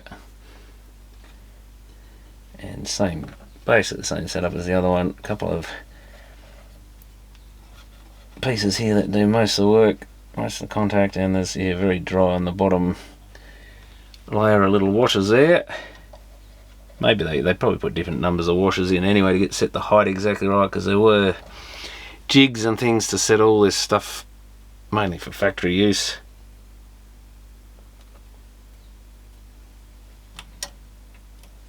But they would tell you in the manuals how to do it. But like I say, once they're out of the factory, I don't think you ever really, I guess if you replace parts or something maybe, but this one's actually dropped 3 little washers down there. I can't get that one off. So this had a stack of little washers under it by the look of it, besides the little sandwich at the bottom here of, up you come. You can't really do it easily without bending these a bit, but thankfully they seem to survive. I might just lift that up a bit, clean under it and grease it, because it really doesn't want to come off. It will with a bit of work, but there's not really much point getting it off if I can clean it in situ and lube it.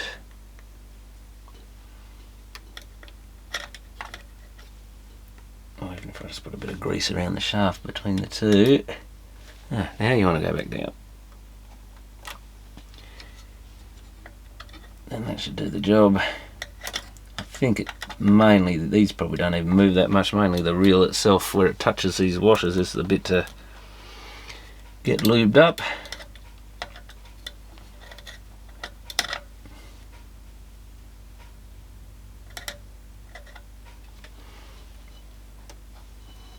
And I can lube the other one before I put it on.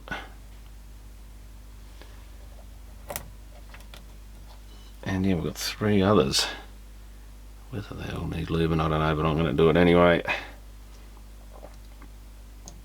So they were definitely used, I think, to space this thing to the right height.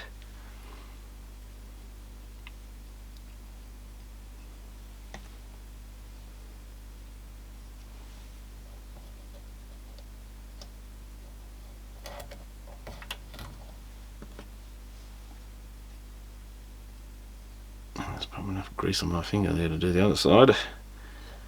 Might as well get rid of that. And we'll lube the faces of these, and then I can do the actual bottom of the reel as well. Probably should have really done it that way on the other one. So if I just put some grease there, I didn't actually, one thing I didn't do, I didn't clean it out, did I? Probably doesn't matter, but let's get the old grease out of there. There should still be plenty on there. I've got a brake hanging in the wrong spot. Make sure all the brakes go back on.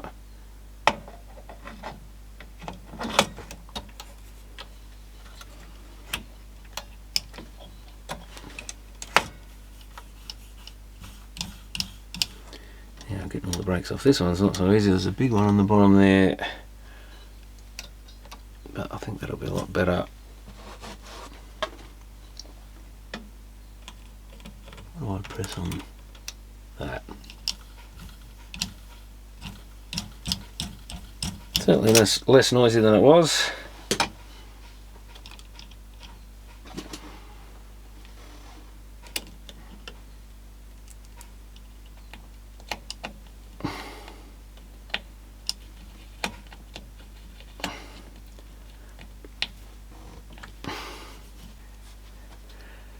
Belt. Better put the belt back on.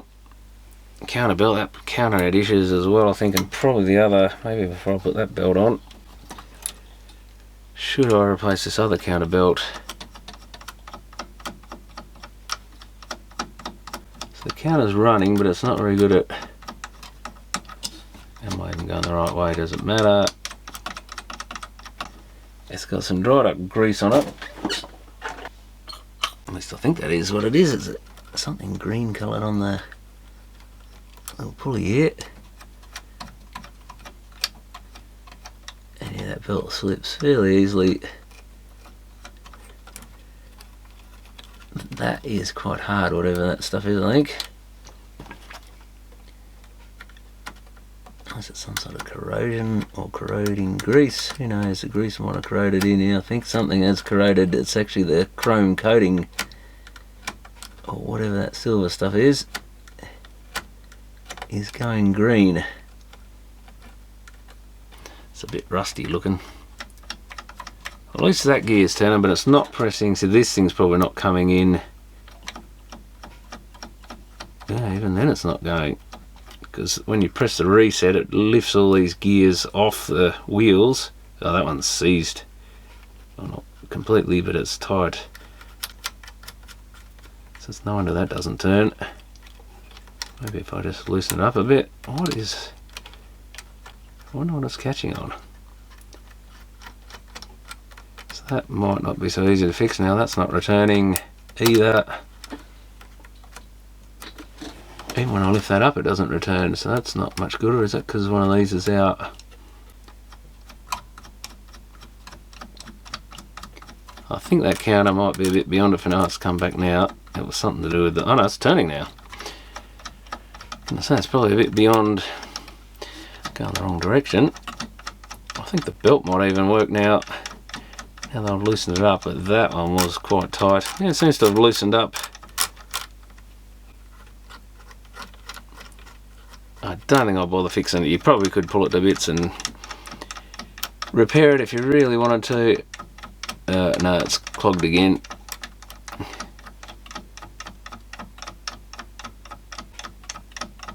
It's like there's something in the gear there. I wonder if there's something around the 9 position. It could have damage as well. Oh, it's a little, that's the little pivot pin thing there. Yeah, it seems to stop on the 0 mark.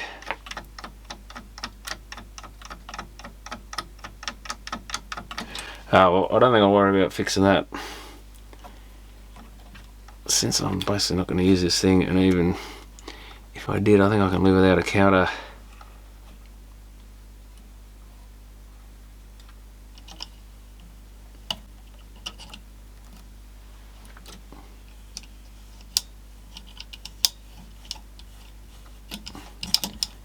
I've gone the wrong way. Of course, everything's backwards in this machine. Gets to 9. And it's actually working again now. For now. So the counter is operational. We put that back, we got all that back. I could almost put the cassette housing back in this thing, I think, and run it properly. Might need to give that a bit of a clean, but that's quite corroded as well. I'm just going to watch the screws are all still in there. I guess I can clean it in situ. Well, we're largely back together. And I even cleaned up this control panel so it doesn't look quite as disgusting. Still needs a bit of work, but a lot better than it was. I missed a bit there. Okay, now clunk. That is one hell of a clunker, that one. I really did nothing to try and keep it quiet, I don't think. Oh, we got no drum. What? Oh no, is that meant to be running? No. I thought that started up earlier than that, but I guess we're just in lace-up mode. Now something's making a funny noise again, but we have picture. Now let's try the rewind fast forward, and of course it laced up without doing anything silly. Still a bit slow and tight on the rewind. Counter's working. Try the fast forward. I don't know the condition of this tape. That might be completely gummed up with stuff. Okay, I got the front to clean up and put it partially back together. Lid on there, that bit of bent metal's loose in there. But it looks a lot better than it did. So I'll give it a final check, I guess. actual cassette housing could do with a respray. It's just got quite a bit of corrosion on it. Takes quite a bit of work to even get that tape in there.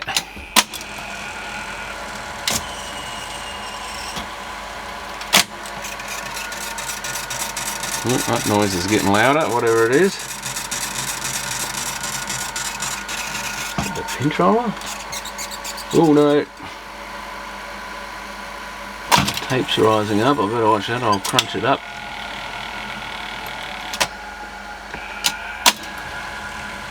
I'm not sure it's noisy there.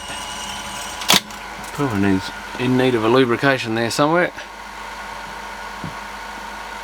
Yeah, all playing well. Hasn't missed a beat since I've cleaned that switch.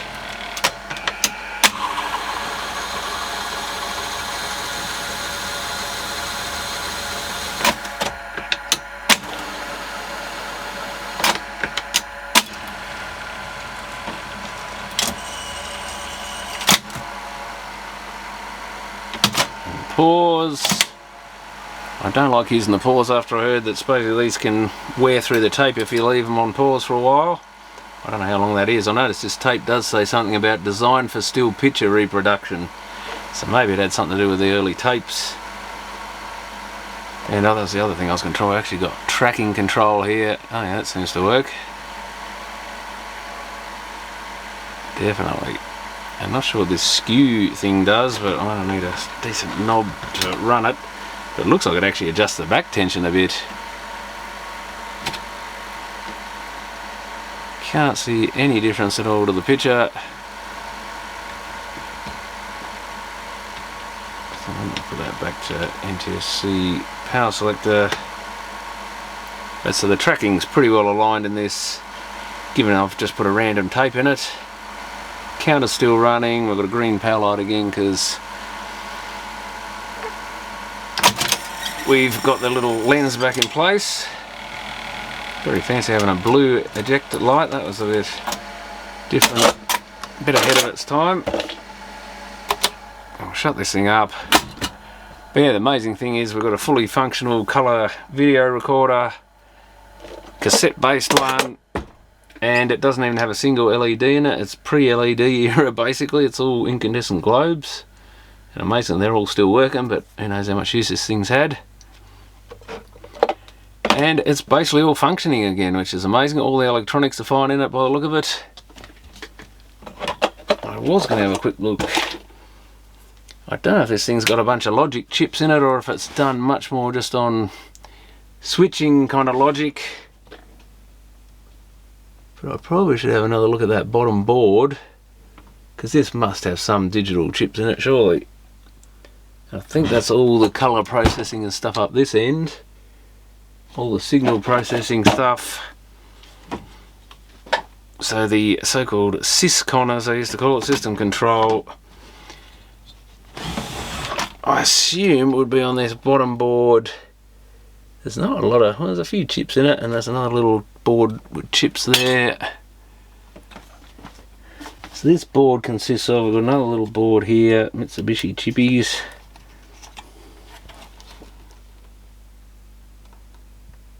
It's a 53200, 202 maybe, 53202, 53210, 53202, 53200, so these are all Mitsubishi chips. Mostly 53200s I think, and 220s, 53220, 202, 220, oh wait, is that a, yeah, 220, 220, 200, we've got a different one here I think, 53307, 210, 53210, 200, 202 again, 200, 200, 202, 200 and 202. Oh, there's a couple more down here. 202, 202. So this must be the logic board It's double-sided board. And I guess nothing's probably laid. Oh, it says SY5, so I guess maybe it is Syscon. Yeah, PW30, so power. So that's our Syscon board. There's actually not a lot of circuit boards in this thing, amazingly, probably because it's got so much mechanical stuff directly functioning as mechanical stuff. And there's a few little flat chips and stuff in there. So there is a bit of digital, all just probably discrete gates. I might look that up and maybe add something to the video if I can find much on those. Maybe label what they are as I say what number they are, because it'd be interesting to know what those chips are. But I would guess we got NAND gates and that sort of thing, and an OR type functions to go with the switching sort of logic. But I mean, this doesn't even have a clock in it, so there's a lot of digital saved there. I think they did it, well, they do have a remote connection on the back, but the remote would be just, again, no digital required probably, because it's probably fairly direct functions all wired in. There's a big blue connector on the back here somewhere, I think. And there's a couple of bent corners on this thing, needs straightening. And that's about all I'm going to do with it. I'm kind of loath to put the covers back on it since they're so horrible. But maybe with a bit of a clean up and take a few dents out, at least the metal parts. And then I've got to deal with this horrible stuff. I wonder if it's still got the originals underneath it. Some of the, oh, it's actually white underneath. Oh, look at this, we've got some old label on it.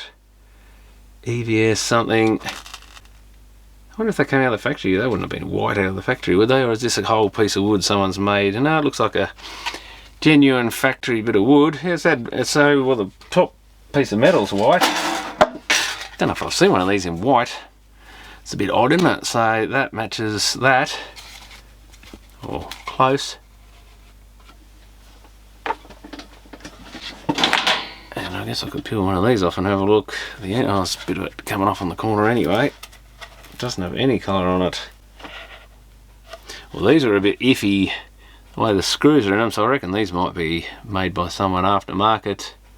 Maybe they were white front and top with wood grain ends.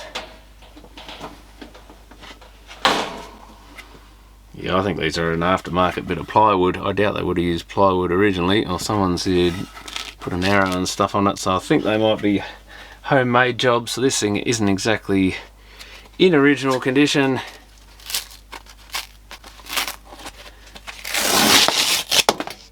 Even a horrible glue covered front I think might be slightly better than that grey stuff.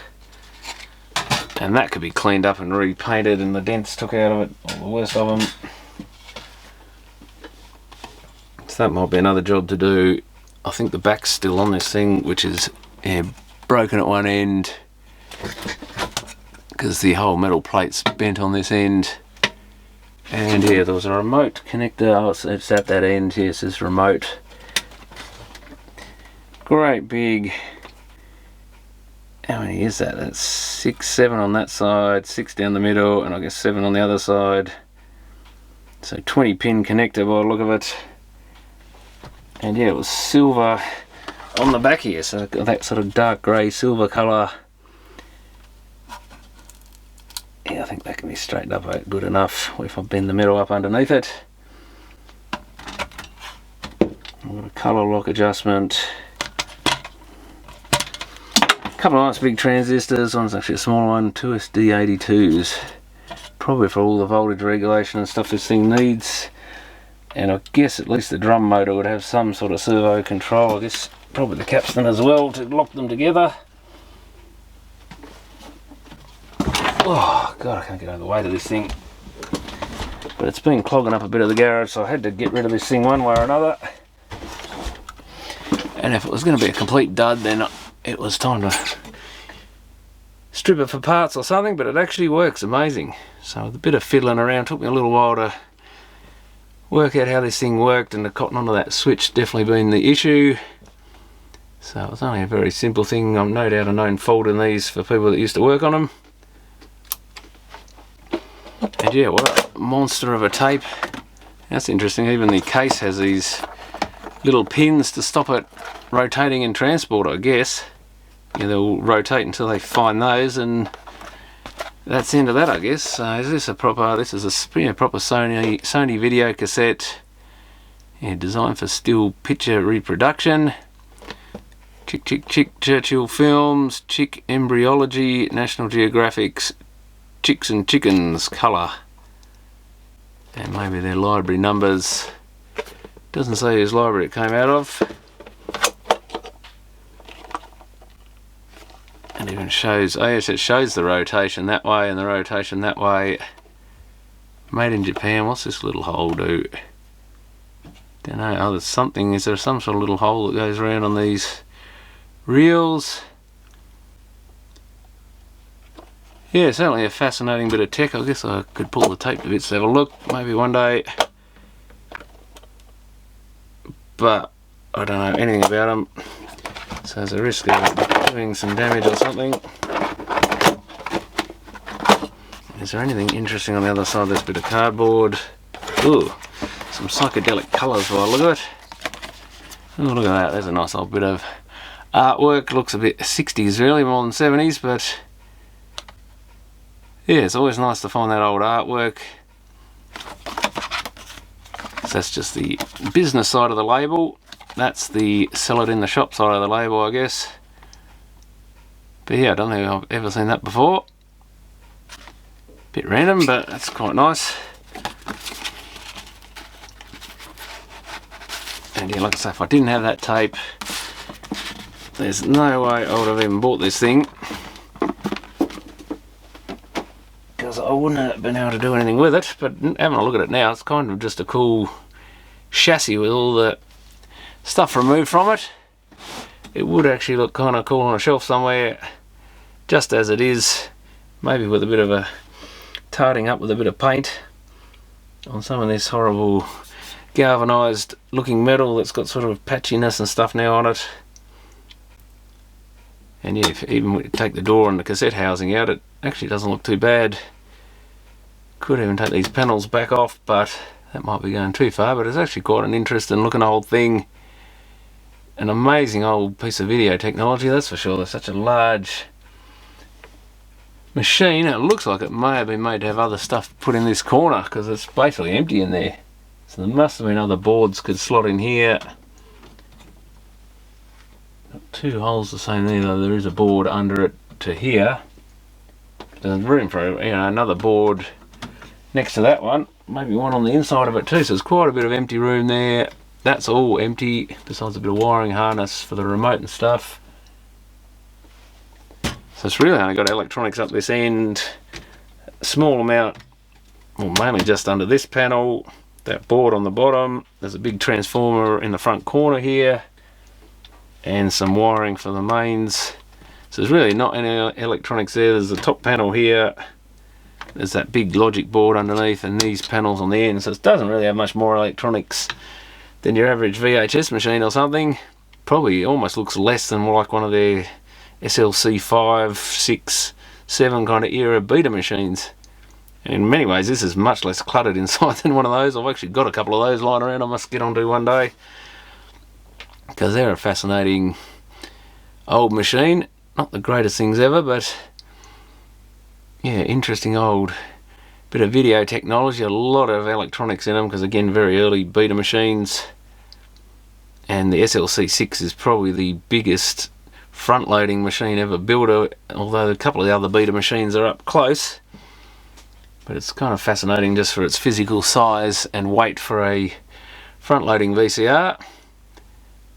But anyway, that's about all I need to do with this one. I'll clean up the case maybe a bit and put some of this back together. Yeah, fix this bent. It's bent on both ends on this corner. Obviously been dropped. I mean, the weight of it, someone's probably just dumped it somewhere. I mean, it was a tip shop special, so who knows what past it's had, or whether it got chucked in their scrap metal pile or in the waste thing and then they salvaged it out of there. Who knows? But I'm glad they didn't put it in the scrap metal or the e-waste. Be a horrible job pulling one of these to bits. Trying to get the recyclables out of it, though. I guess you could just take the few circuit boards out and throw the rest in Irony Alley or straight in the steel. Does have a nice big aluminium head, the capstan, nice motor there, and an aluminium heatsink across there, so they've got a little bit of scrap, but not really worth it at Australian sort of wages to pull it apart. And there would be quite a bit of wiring in this thing too if you could be bothered stripping it all out. Once you got the circuit boards out of here, there'd be wiring. Oh, there is a big transformer in the corner, of course, too. That would be worth a little bit these days.